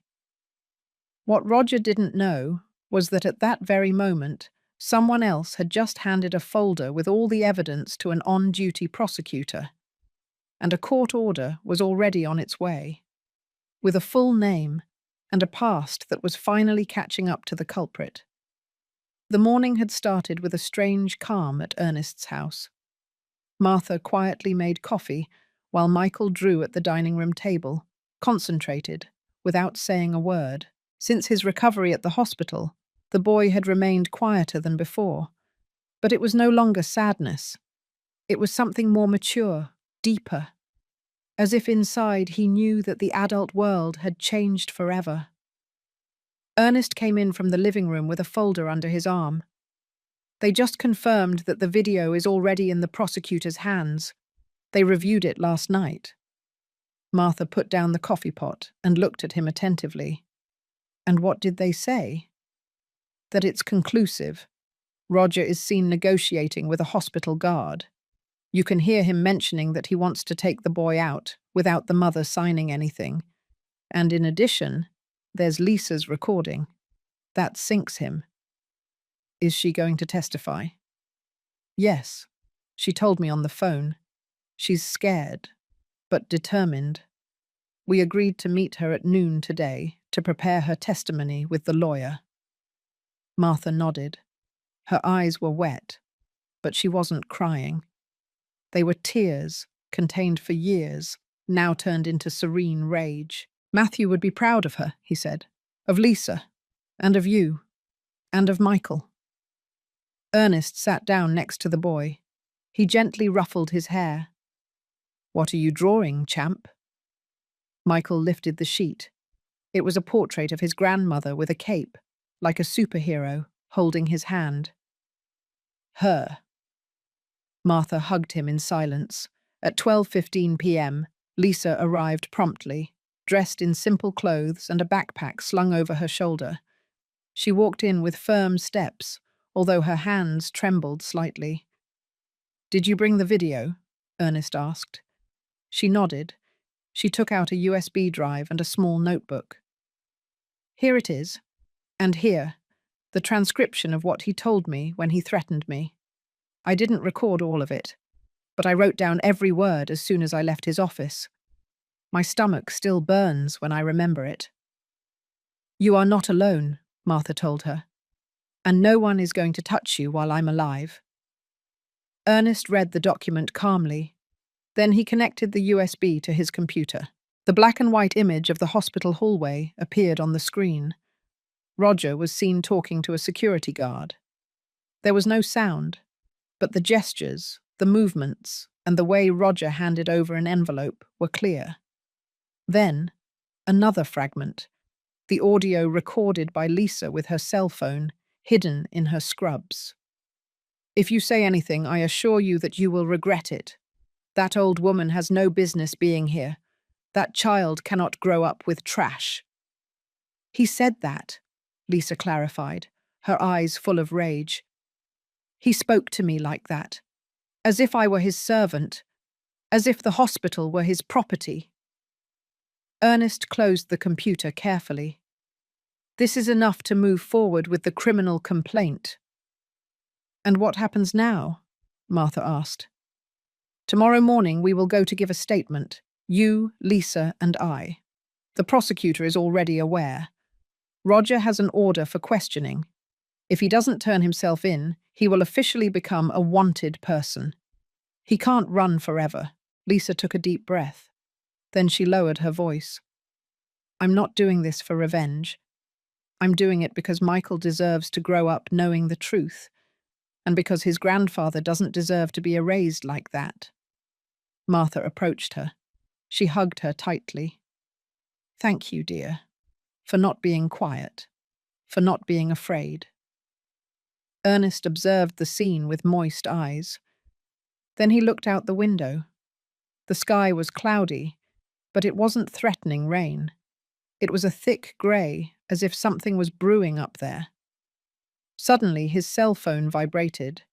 It was a message from the lawyer. He read it in a low voice. Then he turned to Martha. "They found him." "Who?" "Roger, in New Jersey. He had rented a room under another name, but someone recognized him from the photo circulating online." "And did they arrest him?" "Not yet. But there is an active warrant. They are going to intercept him tonight." Martha closed her eyes for a moment. "Then it won't be long now." "No," Ernest said. "The most important thing is missing. That he faces what he did, and that you can look Michael in the eyes and tell him that his history was not trampled." Lisa said goodbye with a silent hug. She knew her role hadn't ended, but the hardest part was already done, speaking out. That night, Martha lit a candle in front of the St. Jude statue. She placed Matthew's photo and the incomplete letter next to it. Then she sat with Michael in the living room, and they began to read a children's book together. "Do you know why your name is Michael?" she asked him. "No." "Because your grandfather said he wanted a warrior's name." The boy smiled. "And do you think I'm a warrior?" "I think you are the heart of this family." And as she read in a low voice, the phone rang in the dining room. Ernest answered. He listened without saying anything. He hung up. He approached Martha. "They have him." And although she didn't respond with words, her eyes filled with contained tears, because she knew that moment was just the beginning of the real judgment, the one made with truth, with memory, and with dignity. It was noon in the Washington Heights neighborhood, a place with narrow streets, clotheslines on the roofs, and the smell of freshly made tortillas. In the corner stationery store, the television hung above the door broadcast local news. No one paid too much attention until a familiar face appeared on the screen. Roger Esposito, a real estate businessman in New York, was arrested this morning in New Jersey following an arrest warrant issued by the state attorney's office. He is accused of forgery of documents, attempted illegal kidnapping of a minor, and financial fraud. Silence fell over the shop. "Isn't that Jennifer's husband?" murmured a woman in a floral dress and apron. "The one who yelled at the old lady in church," replied another, frowning. "I knew that man couldn't be trusted." The news spread like wildfire through neighborhood chats, WhatsApp groups, town squares, and markets. The same video that Lisa had delivered, the one where Roger tried to take Michael out of the hospital, was already circulating everywhere. With it came comments, insults, indignation, but also something no one expected: respect for Martha. That woman who had been humiliated in front of everyone was now recognized as what she always was, the grandmother who never gave up. At Michael's school, the teachers commented in low voices. "Did you see the news? That lady, everything she had to endure. And even so, she never responded with yelling, only with dignity. The boy is different since he sees her, calmer, firmer." In the park where she used to walk, some neighbors approached discreetly. One offered her a seat. Another gave her a bag with baked goods. No one said much, but everyone knew. And in Martha's eyes, although tired, something new shone. Not pride, not revenge, something deeper: peace. Meanwhile, Jennifer walked with her head down through the market. She felt the stares, the murmurs, the silent judgments. She was no longer Mr. Matthews' daughter. Now she was the one who let her husband steal from her own mother. That day, Jennifer didn't go to work. She didn't have the courage. She also didn't answer calls. She closed the curtains. She turned off her cell phone. She just sat on the couch with the envelope in her hands, the last page of her father's letter, the one she had hidden for so long, out of shame, fear, or simple cowardice. She read it once more. "And if something were to suddenly happen to me, I want you to know that the most important thing I leave is not property or paper. It is Michael. He is your responsibility. Take care of him, and never forget where you come from. Your mother is not a burden. She is your root." Jennifer burst into tears. Hours later, Ernest and Martha presented themselves at the district attorney's office. They gave testimony, handed over copies of everything: letters, audios, records, notary statements. Everything was documented. The prosecutor received them kindly. "Mrs. Martha, your case will be exemplary, not only because of the seriousness of the facts, but because of the integrity with which you have faced every obstacle." Martha just nodded. She didn't smile. She didn't celebrate. "I didn't come for revenge. I came to clear my husband's name, and to protect what he left me, his grandson." Before leaving the building, she received a call from the hospital. Michael was already discharged. He could go home. "With you?" the doctor asked. "Yes," Martha replied, in a firm voice. "With me." And that night, when they crossed the door of the old house, the one Matthew had built with his own hands, Michael stopped in front of the frame and asked, "Did you and my grandfather live here?" "True love lived here, son, even if the world forgot it." But what Martha didn't know was that the next day, something else would be revealed: a letter, a confession, and a name no one expected. Because the past still had one last truth to deliver, one that would change the history of that family forever. Jennifer's fingers were trembling when she opened the envelope she had hidden for so long for the third time. She didn't know how many times she had read it since the whole scandal began, but this time was different. This time she had decided to hand it over. The last page of Matthew's letter, the one she hid from the beginning out of fear. Fear of what it said, but even more, fear of what it confirmed, that her father didn't trust her, that in his last days he had preferred to leave everything to Martha and not to his daughter, because he saw her change, because he knew she let herself be dragged down. And if you ever read all of this, Jennifer, I hope it's not too late to understand. Not everything that shines is success. Not everything that hurts is punishment. The life that man offered you is a golden cage, and Michael doesn't deserve to live locked in it. My true inheritance is freedom, that which can only be offered to you by someone who truly loves you, even if they have nothing to give you. Like your mother. Like me. Jennifer folded the sheet carefully. Her tears fell quickly onto the paper, leaving soft but visible marks. She put it in a new envelope, wrote "For my mother" on the front, and left without telling anyone. She took a taxi to Ernest's house. It was the first time she had shown up there since everything exploded. She knocked on the door and waited.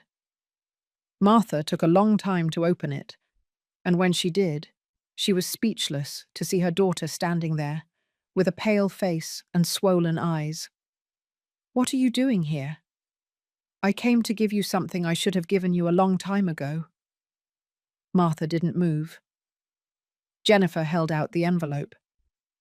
"It's the last page of the letter, the one Dad left me, and that I hid. There are no excuses. I just wanted you to know that I'm not afraid anymore." Martha took the envelope with firm hands. She didn't open it. She just held it against her chest. "Why now?" "Because I'm not the same anymore. Because I saw in Michael's eyes what you had from the beginning. And because I don't want him to remember me as the woman who kept him from his truth. And what do you expect from me?" "Nothing. Then you're at peace?" "Not yet. But starting is something." Martha nodded. Then she closed the door gently. That night, she read the sheet calmly, sitting in the living room, with a lamp on and Matthew's portrait on the table. She didn't cry. She didn't shout. She just murmured. "You always knew, Matthew. You always knew that life would take care of showing her." The next day, Ernest took all the documents gathered, including the last page, to the courthouse. The file was complete. The district attorney's office no longer needed more evidence. All that remained was to wait for the final hearing, where Martha would testify as the main affected party, and where the judge would deliver the definitive ruling on the property, the will, and Roger's crimes. But not everything ended there. A week later, while Michael was playing in the yard of his new house with a ball, an envelope without a return address slid under the door. Martha opened it carefully. Inside, there was a copy of a check issued from a bank account in Matthew's name. In her name. With an amount that no one had mentioned before. And a short, handwritten note in shaky handwriting. "For Michael. For when he has wings." Martha felt a chill. She went straight to Ernest. They searched Matthew's old papers. They found the original deposit receipt. Matthew had opened that account 20 years ago. It had remained untouched. It was used to save the little he could put aside with each paycheck, each day of work under the sun. Matthew didn't leave a fortune, but what he left was untouchable. A clean legacy, honest, unalterable. Now Michael would have something more than a story to tell. He would have proof. He would have memory. He would have dignity backed up. That same afternoon, Martha sat with him in the living room. She handed him the check, folded carefully, and told him, "Your grandfather didn't have much, but he left you what he valued most, not for you to spend it, but so you can never say that you don't come from someone who loved you with everything he had." Michael took it with respect. He didn't yet understand the weight of that paper. But he did understand the tone of his grandmother's voice.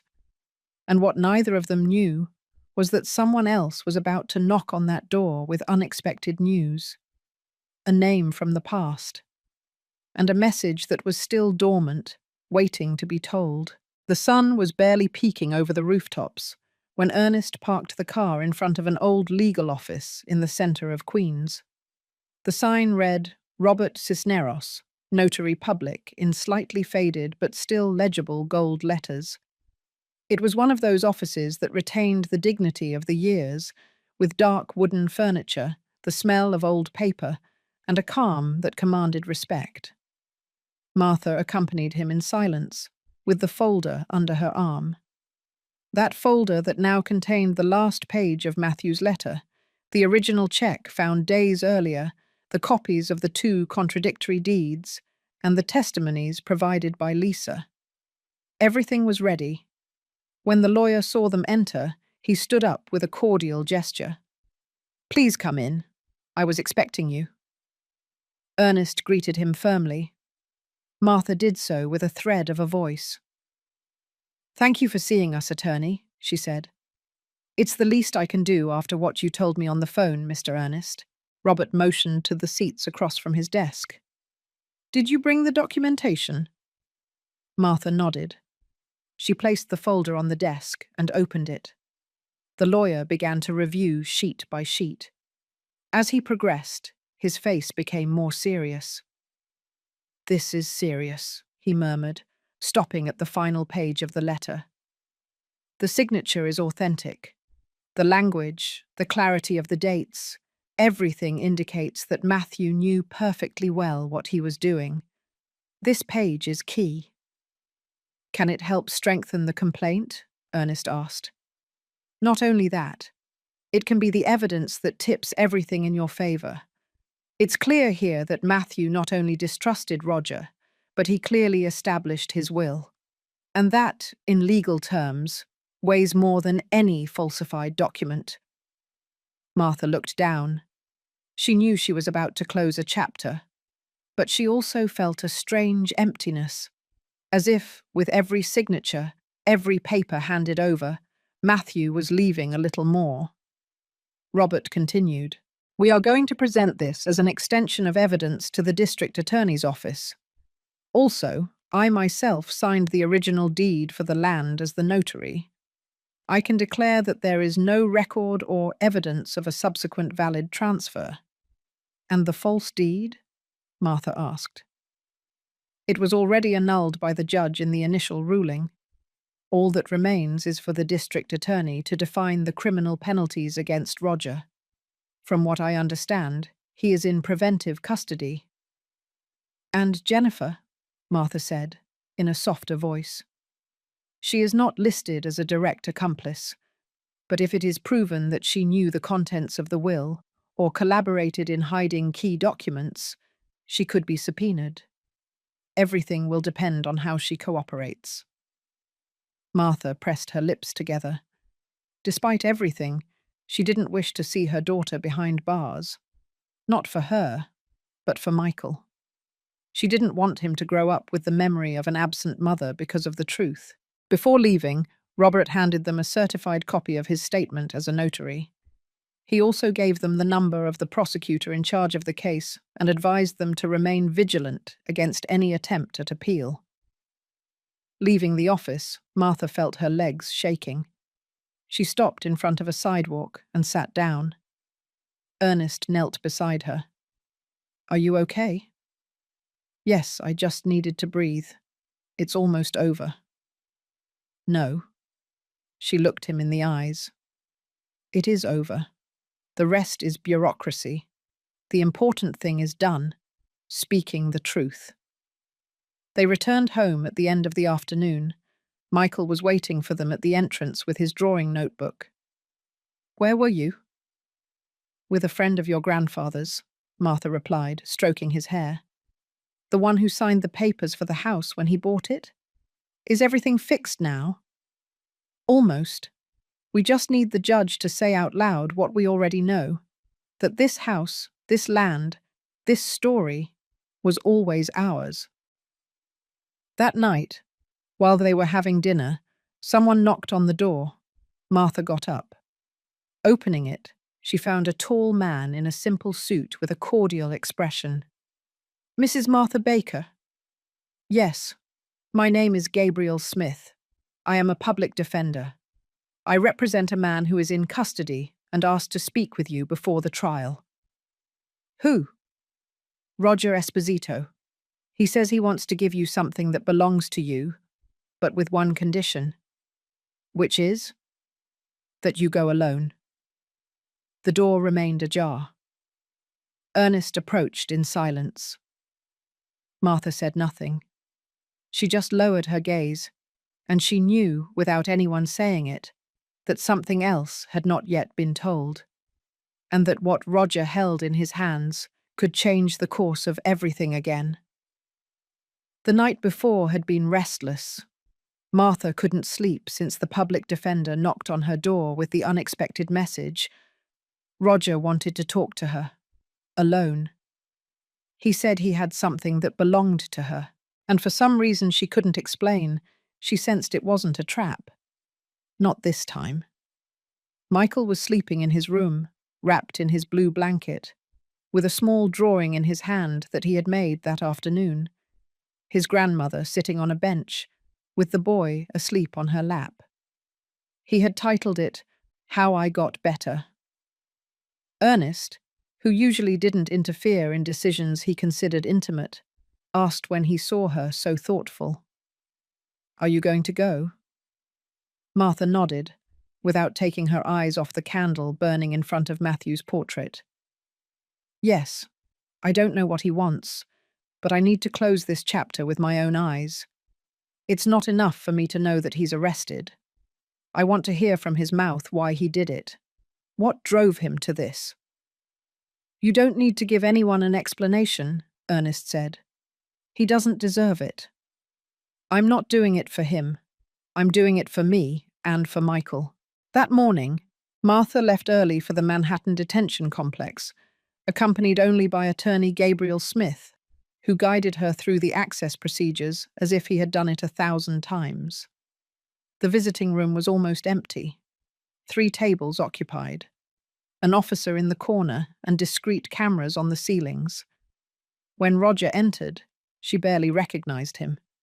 His face was drawn, his hair overgrown and unkempt, his gaze grey. He was no longer the arrogant man who had scorned her in the church, nor the one who tried to rip her grandson away. He looked more like a man defeated by himself. He sat across from her without touching the table. He lowered his gaze and waited a few seconds before speaking. "Thank you for coming." "I didn't come out of courtesy," she replied firmly. "I came because you said you had something that belongs to me." Roger nodded. He took a folded envelope from his pocket, sealed with tape. He placed it on the table and pushed it toward her.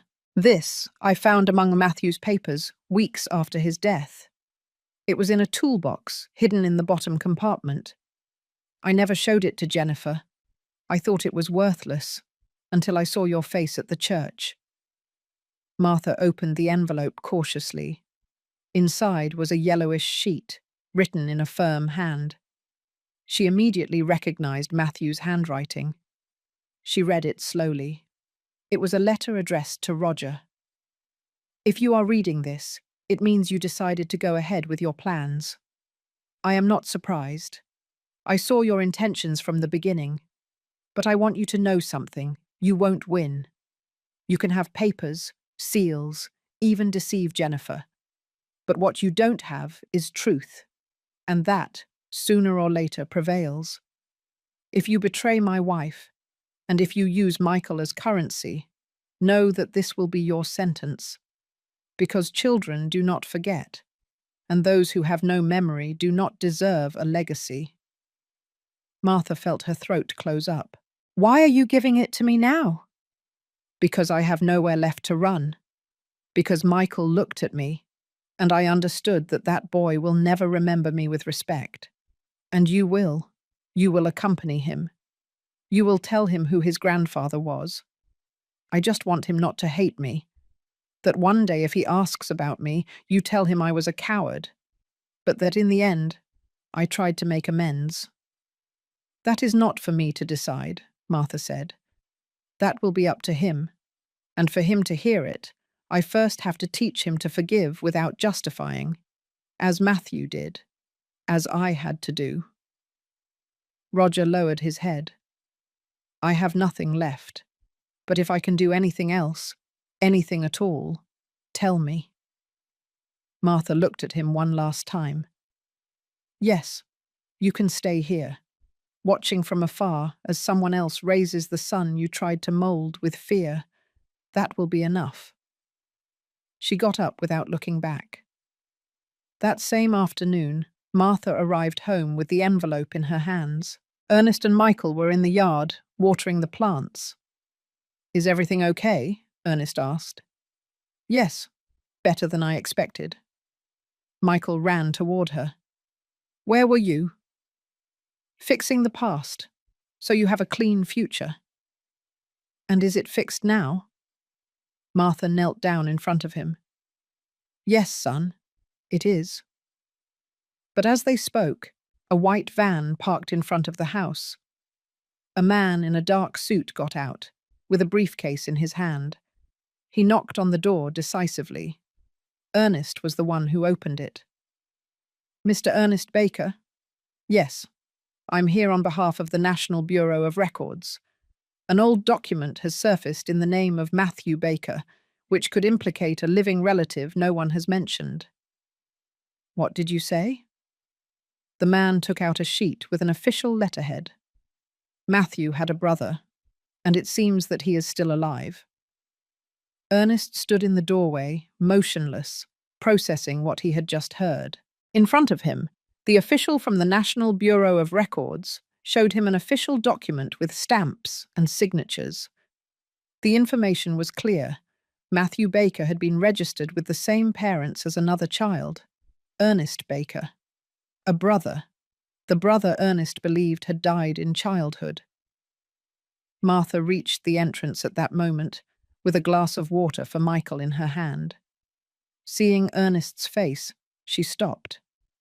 Is everything okay? Ernest didn't answer right away. He just held out the sheet to her. Martha read it slowly. Her breath hitched when she reached the end. Does this mean what? Yes, Ernest murmured, his eyes moist. Matthew was my brother.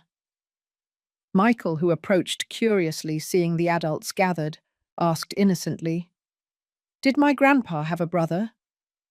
Yes, son, Martha said, kneeling down to his level.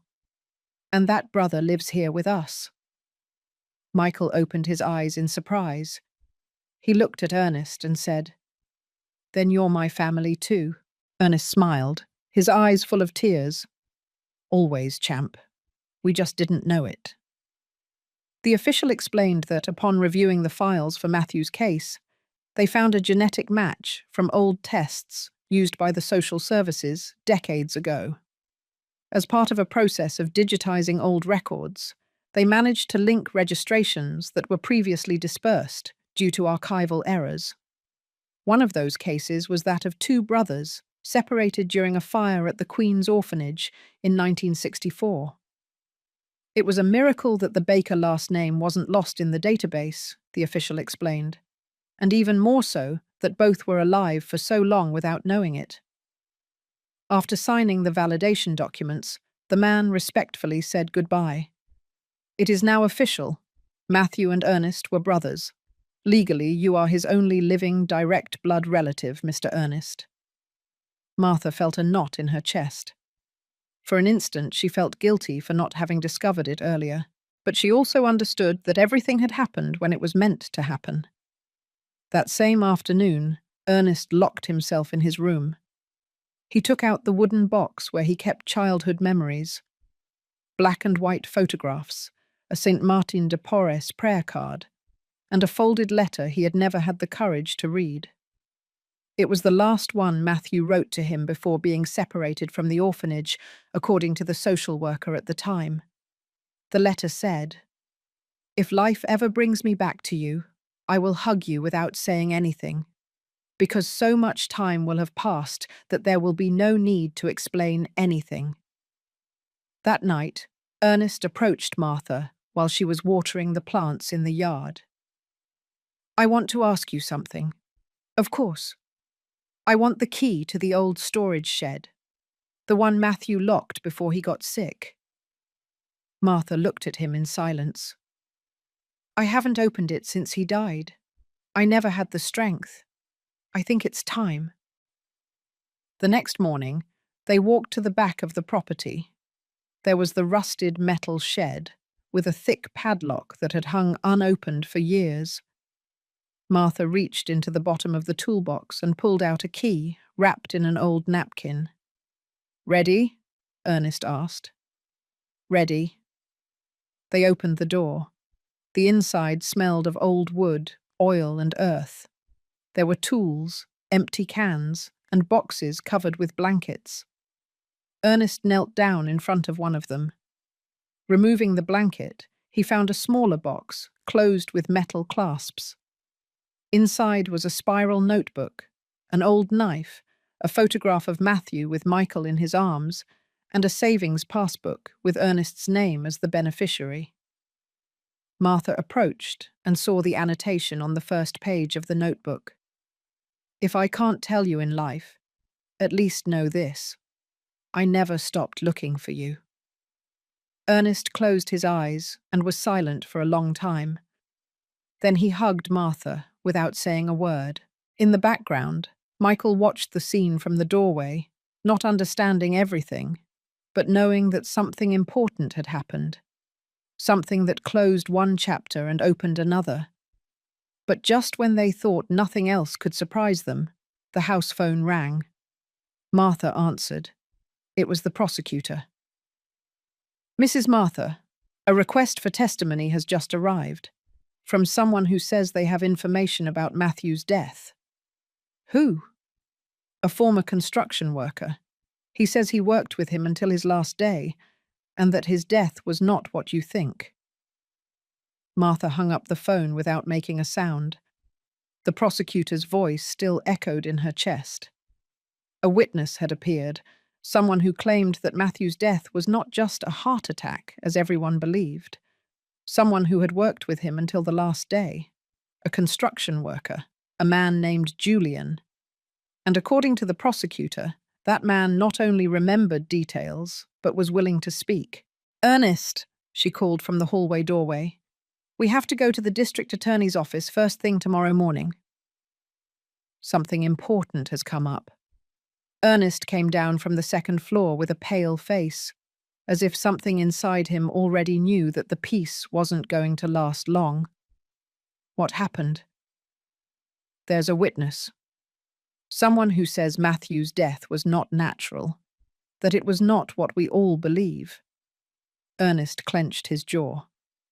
Are you saying someone killed him? I don't know, but something is not right. That night, Martha could barely sleep. In her head, again and again, she went over the day she found Matthew on the back patio floor, next to the tools. She told herself it had been his heart, that it was fatigue, age, stress. But now, all of that was crumbling. The next morning, both arrived at the district attorney's offices downtown. The prosecutor was waiting for them there, along with a man with a weathered face, thick hands, and sun-beaten skin. He had the body of someone who worked decades on scaffolding and the gaze of someone who kept more than he should have. Are you Julian Sanchez? Martha asked. Yes, ma'am. I worked with Mr. Matthew for the last 3 years, and I was with him that day. Martha's heart was beating so hard she felt like her voice wouldn't come out. What did you see? Julian rubbed his hands, uncomfortable. That day, Mr. Matthew and I went to check a piece of land he planned to build on. But first, we stopped by the house. His son-in-law was there. He didn't come in to say hello. He just approached the car and spoke to him quietly. I didn't hear everything, but I saw how Mr. Matthew turned pale. He told him, I'm not giving you anything. And he got angry. Roger? Yes, Ma'am. Then we went to the land. Matthew was very agitated. His blood pressure dropped. I offered to take him to the doctor, but he told me no, that he wanted to leave some things in the shed first. Back at the house, he went in alone. He asked me to wait in the car. And then I heard a thud. I ran. He was lying on the floor. Roger was leaving through the back door. He didn't look at me. He just got in his car and drove away. I approached Matthew. He wasn't responding anymore. I called emergency services. I said I found him like that because I was afraid, and because Roger threatened me afterward. He told me that if I opened my mouth, my family would pay for it. Martha was frozen. Ernest closed his eyes. Are you willing to testify to that before the judge? Yes, I'm not afraid anymore. Because what you have done, what the lady has done for that boy, deserves justice. And because Mr. Matthew was a man who didn't deserve to die like that. The prosecutor took note of everything. We are going to subpoena him as a formal witness. This information changes the course of the case. What seemed like a natural death can now be classified as negligent homicide or even premeditated if we can prove intent. That same afternoon, Jennifer appeared at Martha's house without prior notice. I need to talk to you. Martha didn't make her wait. She received her in the living room with Ernest present. Michael was in his room, drawing. What do you want now? Jennifer's face was distraught. I was summoned to give a statement for omission, for not having said anything about the letter, for not having prevented the forgery of the documents. They say that if I don't cooperate, I could be prosecuted. And did you know, Jennifer? Did you know what he did to Matthew? Not for sure, but I suspected it, and I didn't do anything. Martha pressed her lips together. She didn't respond immediately. Are you going to testify? Yes. I want to clean up at least a part of the mess I allowed. Not for you, not for him, for Michael, because that boy doesn't deserve to carry the shame of his parents. Martha looked at her sternly, but also with a touch of sadness. Then speak, but don't expect me to hug you afterward. I don't expect it. Before leaving, Jennifer looked toward the hallway where Michael was playing. She saw his back, concentrated on his paper. Does he still call me Mum? Martha didn't answer. Jennifer left with her head bowed. That night, Martha wrote in her diary. It was the first time she had done so since Matthew's death. It wasn't poetry. It wasn't resentment. Just loose words. There is no justice without truth. There is no forgiveness without memory. And there is no greater inheritance than a child who knows where he comes from. The next day, the prosecutor called again. He had a new piece of information in his hands. Mrs. Martha, we found a recording in Roger's old office, an audio. He himself confessing something we can't ignore. I need you to come in tomorrow. What does it say? That Matthew had discovered one more document, one that doesn't appear in the file, one that we haven't found yet, a document that could change the whole story. The afternoon was slowly falling over the city, staining the walls of the house with a golden, melancholic light. Martha, sitting by the dining room window, kept her gaze fixed on the horizon while Matthew's letter rested on her lap. Across the yard, Ernest was pruning a rose bush that Matthew had planted years ago. Both knew that the quiet days were borrowed, and that truths, when they come out of hiding, bring storms and revelations with them. The landline phone rang with a sharp sound. Martha stood up immediately. She answered. Hello? The prosecutor's voice was firm and direct. Mrs. Martha, I need you to come in first thing tomorrow morning. We located the document we mentioned in the previous call. It was stored in an alternate notary's office in your husband's name. It was registered with a protected key. The content is going to change everything. Is it legal? Completely. But you need to see it yourself. No one else. Martha hung up, her heart racing. Ernest looked at her from the yard, knowing that something else had been unearthed. That night, while they ate dinner in silence, Michael drew at the table with his elbows resting and his gaze concentrated. Martha served him a little more baked beans. What are you drawing now? A closed door. And why? Because not everything behind it is bad. Sometimes what you need is waiting for you to dare to open it. Martha didn't know what to say, but those words pierced her chest as if they hadn't come from a child. After dinner, while Ernest was clearing the dishes, Martha went up to Michael's room to say goodnight. She found him with his notebook closed, hugging his pillow. "Grandma," he said in a low voice, "if everything is over tomorrow, will you be okay?" "Why do you ask that?" "Because grown-ups sometimes get tired after fighting so much. And you've fought a lot." Martha stroked his head. "I'll be fine as long as you're fine. Okay?" The boy nodded. He closed his eyes. But in the silence of the early morning, something moved in the house. The front door barely creaked. A small silhouette slid down the hallway with a backpack slung over his shoulder and a folded piece of paper in his hand. Michael had left. He had left a letter on the dining room table, a sheet on which he wrote in clear handwriting, "I'm going to look for what my grandfather left hidden. I don't want anyone else to touch it before me. Don't follow me. I'm fine." Martha woke up just before dawn. She felt something strange in the air. She went downstairs and saw the door ajar, the letter on the table. Her heart sank. "Ernest," she shouted. "Michael is gone." He ran down, read the note, and put his hand to his forehead. Where could he have gone? Martha took a deep breath. There is one place, one that Matthew mentioned in a low voice, where he said he kept the most valuable things, but he never said exactly where it was, only that it was the corner where his story began. And what is that corner? Queens. Where he was raised, where he was separated from his brother, where he dreamed of having a family for the first time.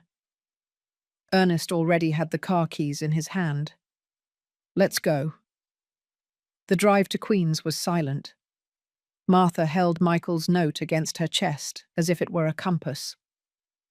They arrived at the old neighborhood when the sun was barely beginning to warm the cobblestone streets. They passed the old church where Matthew had been baptized, the alley where he learned to ride a bicycle, the elementary school where he attended up to 3rd grade, until Ernest stopped the car in front of a vacant lot, surrounded by rusted chain-link fence. "Here," Martha whispered. This was the backyard of the shelter where Matthew was as a child. They entered on foot, and in the background, sitting on a stone, with his feet dirty and his eyes bright, was Michael. Martha ran toward him. She hugged him without scolding him. "What were you looking for?" "My grandpa. Something of his. Something no one else has touched." He pulled a small wooden box with a cracked lid from his backpack. "It was under the dirt. Here. It had this." Inside were an old watch, a sealed letter, and a photograph of Matthew and Ernest as children, hugging. Martha couldn't contain her tears. "How did you know it was here?" "I didn't know. I just felt it, as if he was calling me." Ernest took the letter with trembling hands. The envelope read, "For when my grandson knows who he is." Martha looked at him with a knot in her throat. "Let's go home. It's time for that letter to be opened. But not without you, Michael. Because you are the one who most deserves to hear what it says.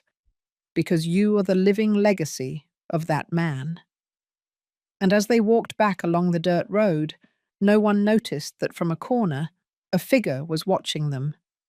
Someone who had not yet spoken the last word, and whose presence was going to shake everything they thought was over again. The courtroom of the Fourth Family Court in New York was full, not because of the number of people, but because of the tension that could be breathed in every corner. The fans hummed overhead while the court clerk organized files on the table.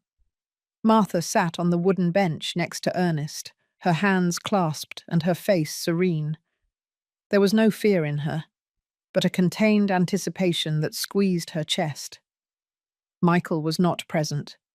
He had stayed home with Lisa, who was taking care of him as if he were her own. Jennifer was also not in the room. She had decided not to attend, according to her lawyer, but she had submitted her written statement notarized. In it, she acknowledged her omission, her silence, and her partial knowledge of the facts. On the left, with an officer beside him, was Roger, handcuffed and silent, his gaze fixed on the floor. The judge entered promptly. He sat down without looking at anyone in particular and slowly opened the file. His voice boomed in the room like an invisible hammer.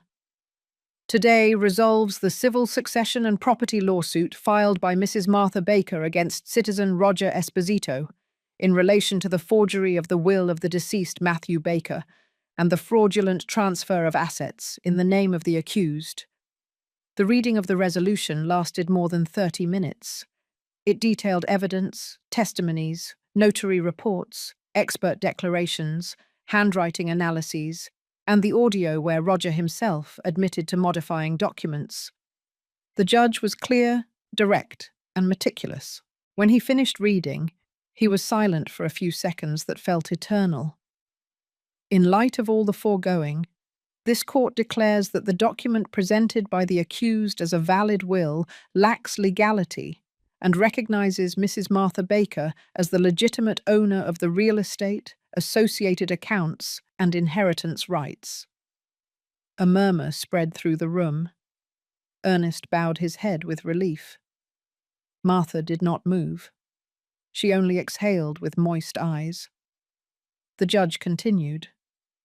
Likewise, this ruling is referred to the district attorney for the corresponding criminal effects. The accused will remain in preventive custody until his legal status is determined in the criminal process for forgery of documents and aggravated attempted dispossession. Roger did not protest. He didn't cry. He didn't shout. He only closed his eyes for a moment and lowered his head further. As if at that instant he surrendered not only to justice, but to everything he could no longer control. Leaving the courthouse, the press was waiting for them. Cameras, microphones, journalists. Everyone wanted a statement from the grandmother who defeated the scammer son-in-law. Martha did not speak. She only said one brief sentence, looking up at the sky. An inheritance is not won, it is honored. That night, back home, Michael greeted them with a nervous smile. Did we win? Martha hugged him tightly. Yes, my boy, we won. But it wasn't because of the judge. It was because of the truth. And now? Now it's your turn to keep writing this story. You are the most valuable thing your grandfather left. Never forget that. Michael sat in his favorite corner of the yard. He opened his notebook and began to draw a house, one very similar to his, with a woman in the entrance, with a shawl and a firm gaze, and a boy smiling next to her. But just before dinner, someone knocked on the door. It was a messenger. He brought a sealed envelope with a letterhead Martha hadn't seen before. It came from a Queen's private archive, reserved for lost wills or documents without a recipient for more than a decade. Inside, a single sheet, and a name written by hand in blue ink, Supplementary Will of Matthew Baker. And at the end of that sheet, one more line. This document should only be opened in the presence of Michael Baker, the day he asks for his complete history. The images of the court hearing were repeated on the news and social media, But Martha did not turn on the television. She didn't need to see Roger's downfall to know that he no longer had power. It was enough to remember his face when the judge read the sentence, his dull eyes, his slumped shoulders, and that final expression that was not rage or sadness, but absolute defeat.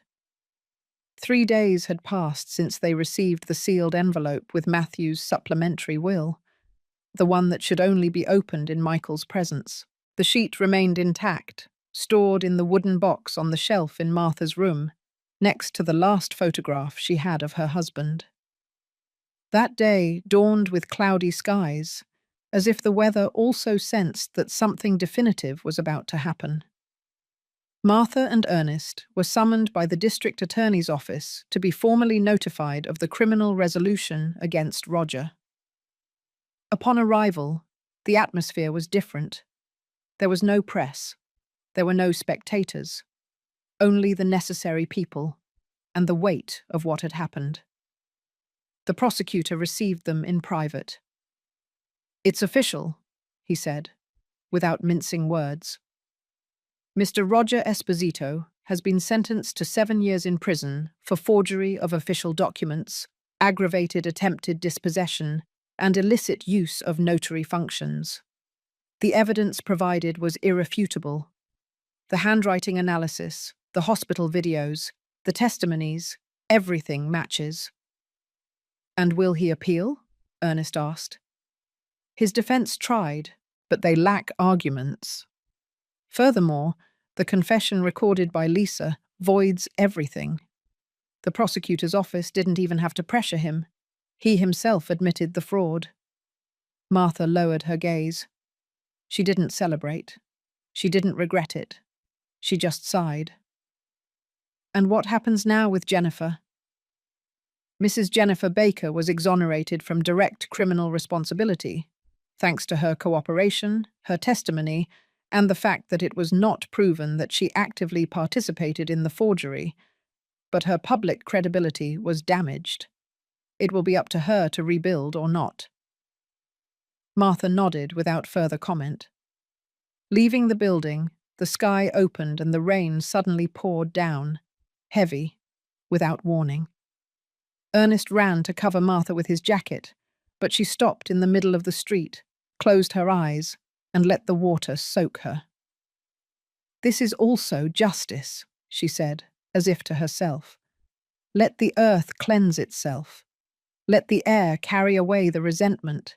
That afternoon, back home, Michael was waiting for them with a question in his eyes. "Is it over now?" Martha hugged him tightly. "What needed to end has ended. But now comes the most important thing." "What?" Martha took the box with the supplementary will. She handed it to Michael. "Your grandfather wrote this, just for you. He said it should be opened when you wanted to know the whole story." Michael looked at her seriously. Then he nodded. He opened the box. He took out the envelope with his small but firm hands. He carefully broke the seal. Inside, a folded sheet. He unfolded it and began to read aloud, in a clear voice, while Martha and Ernest listened without interrupting.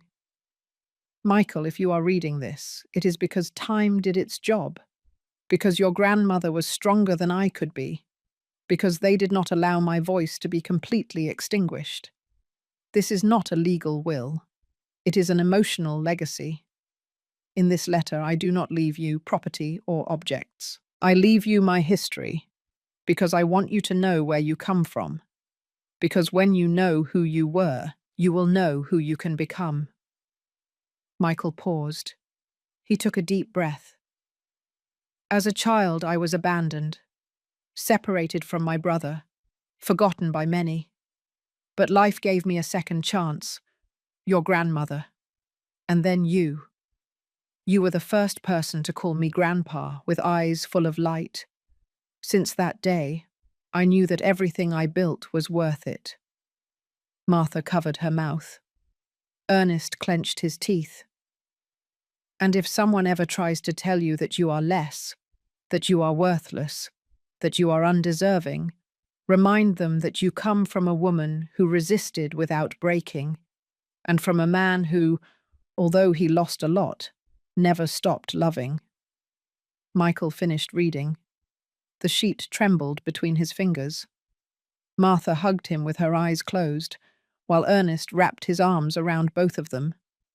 But just when everything seemed peaceful, someone knocked on the door. It was Jennifer. Her face was clean, without makeup, her hair pulled back, and a letter in her hand. "I'm not here to ask for anything," she said. "Just to give this back." Martha looked at her in silence. "What is it?" "A letter I wrote and never sent you. When you were at the hospital, when they called you a beggar in front of everyone. I felt so guilty. I couldn't even look at you. But I kept it. And I think now, finally, you can read it." Martha took it. "And what are you going to do?" "Leave. I'm leaving the city. I don't want Michael to grow up confused. I just hope that someday he remembers me with some tenderness." And before leaving, Jennifer knelt down in front of her son. "I'm sorry, Michael, for what I allowed, for what I didn't defend, for what I made you feel." Michael didn't respond. He just watched her walk away from the door. Martha, with Jennifer's letter in her hand, closed the door calmly. But she didn't open it right away, because before reading what her daughter had written in silence, she still had to write the last chapter of her own story. One that was not about the past, but about the future that was about to begin. Martha had Jennifer's letter in her hands, but she didn't open it. It had been kept in the bottom of a drawer for 2 days, as if the simple act of reading it could reopen a wound that was just beginning to heal. She didn't feel hatred nor tenderness. What stopped her was something more complex, a mixture of fatigue and memory, because there were words that, although well-intentioned, arrived when they were no longer needed. That morning, Michael went to school with Ernest. Martha took advantage of the silence in the house to sit in the kitchen with the letter in front of her. She opened the window. She let the wind come in. And only then, she unfolded the paper. "Mum, I know I don't have the right to ask you to read this, but I'm writing to you anyway. I know I made mistakes, and that I allowed things that I never should have allowed. There hasn't been a single day that I haven't regretted leaving you alone. Not one. Sometimes I wonder when I became someone who looked at you with shame, when all you ever did was love me. I let myself be carried away by empty promises, by a man who made me believe that you were an obstacle. And the saddest part is that I believed him." Martha took a deep breath. She didn't cry. "I don't know if you will ever forgive me. I don't deserve it. But at least I want you to know that today, after everything that has happened, I understand the value of your silence. Because you never yelled, you never complained, and yet you won.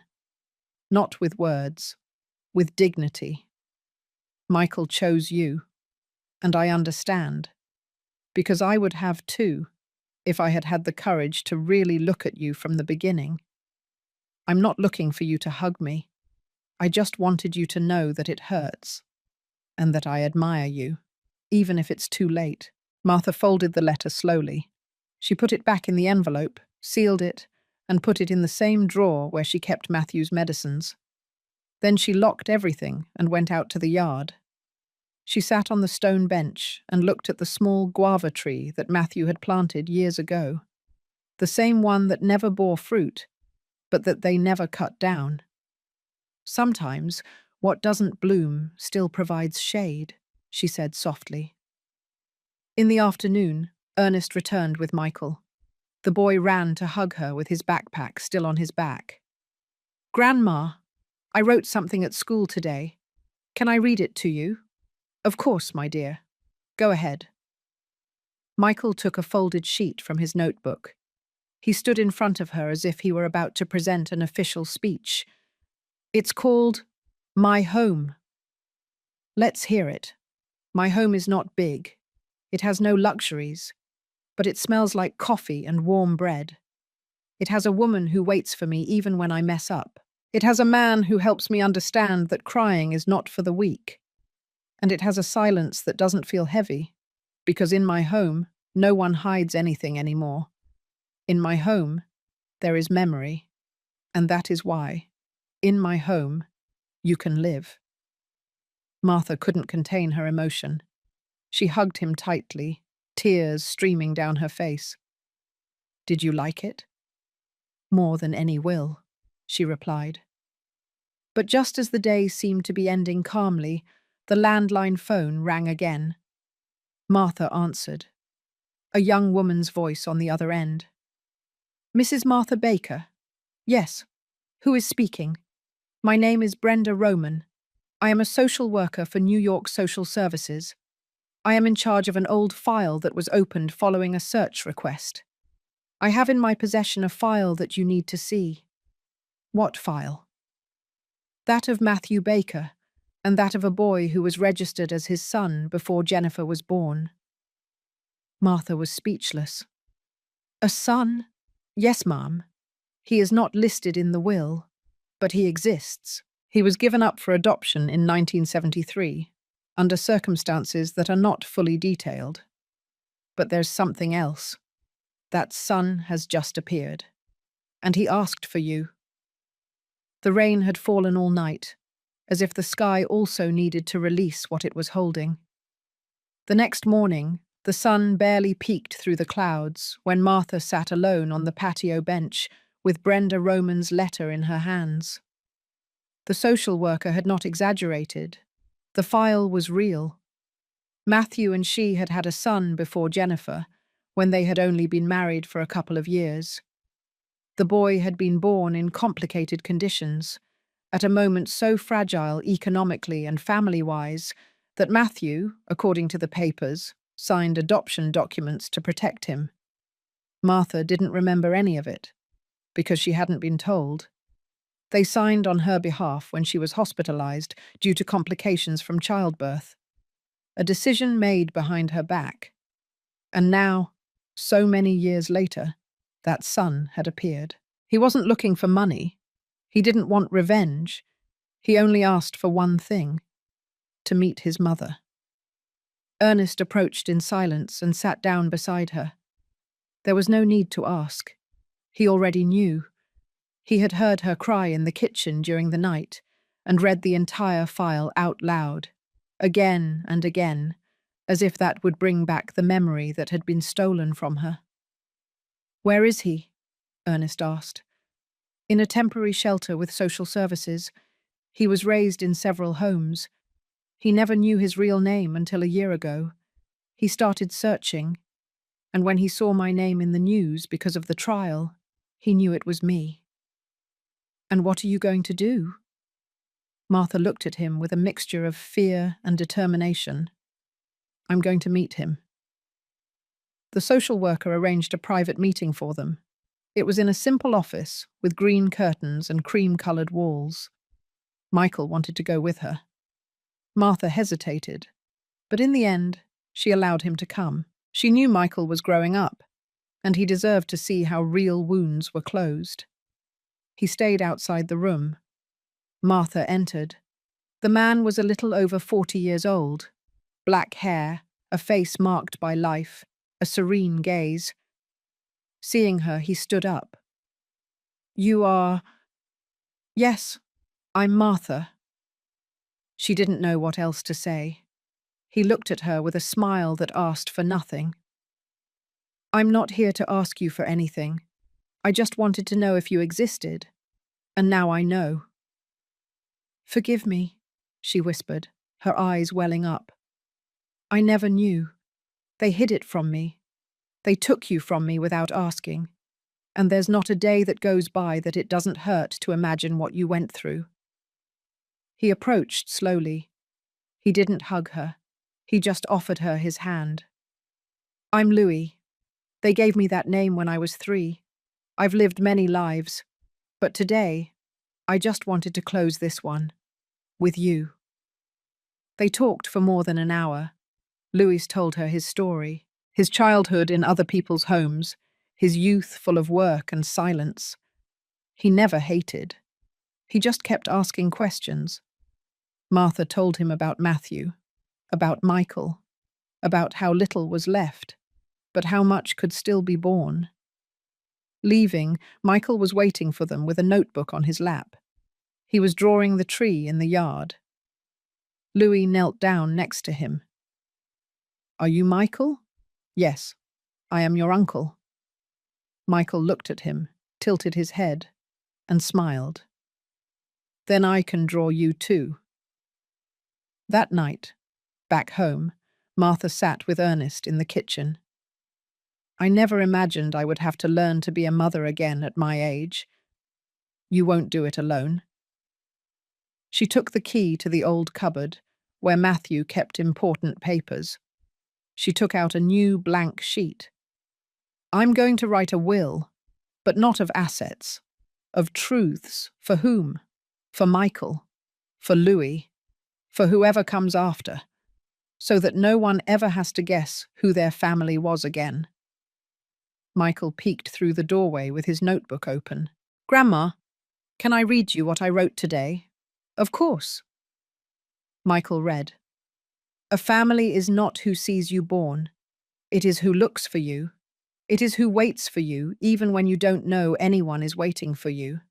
And it is who, when you arrive, says, 'Welcome, you are already part of who we are.'" Martha hugged him. But before going to sleep, she received one more call. It was Lisa. "Mrs. Martha, I was invited to speak at a human rights convention. They want me to tell your story. Yours, Michael's, Matthew's." Martha looked at her grandson sleeping. "Then tell them to prepare a space." "For what?" "For the finale. Because something is still missing, and I want everyone to hear it." The sun beat down fiercely on the streets of rural Pennsylvania that noon, but inside the newly inaugurated small community clinic, the atmosphere was serene, almost sacred. The walls, painted white with sky-blue accents, reflected a simple peace. On the sign at the entrance, carved in rustic wood, the name was clearly readable: Martha's Community Clinic. Michael, barely 27 years old, dressed in his white coat, held an envelope in his hand while waiting for the room to fill completely. Beside him was Martha, now advanced in years, but with the same composure that led her through a lifetime of humiliations, losses, and silence without giving up. Ernest, now with completely white hair, occupied the front row. Lisa, the nurse who changed the course of history, held a bouquet of sunflowers. The inauguration was not just a medical event, it was an act of remembrance, an intimate ceremony named for justice. Michael took the microphone calmly. He took a deep breath and looked at his grandmother. "This clinic is named after you, Grandma, not because you are a symbolic figure, but because here, every room was designed with the story you taught me. A story that was not written in books, but with silences, with resilience, and with tenderness." The audience was silent. Michael continued.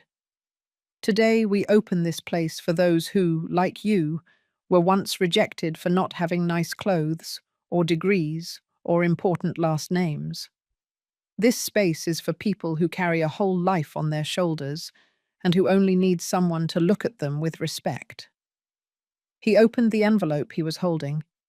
It was a framed copy of the first drawing he had made of his grandmother as a child, her sitting on the church bench, with the shawl around her neck, her face tired and her heart whole. He showed it to everyone.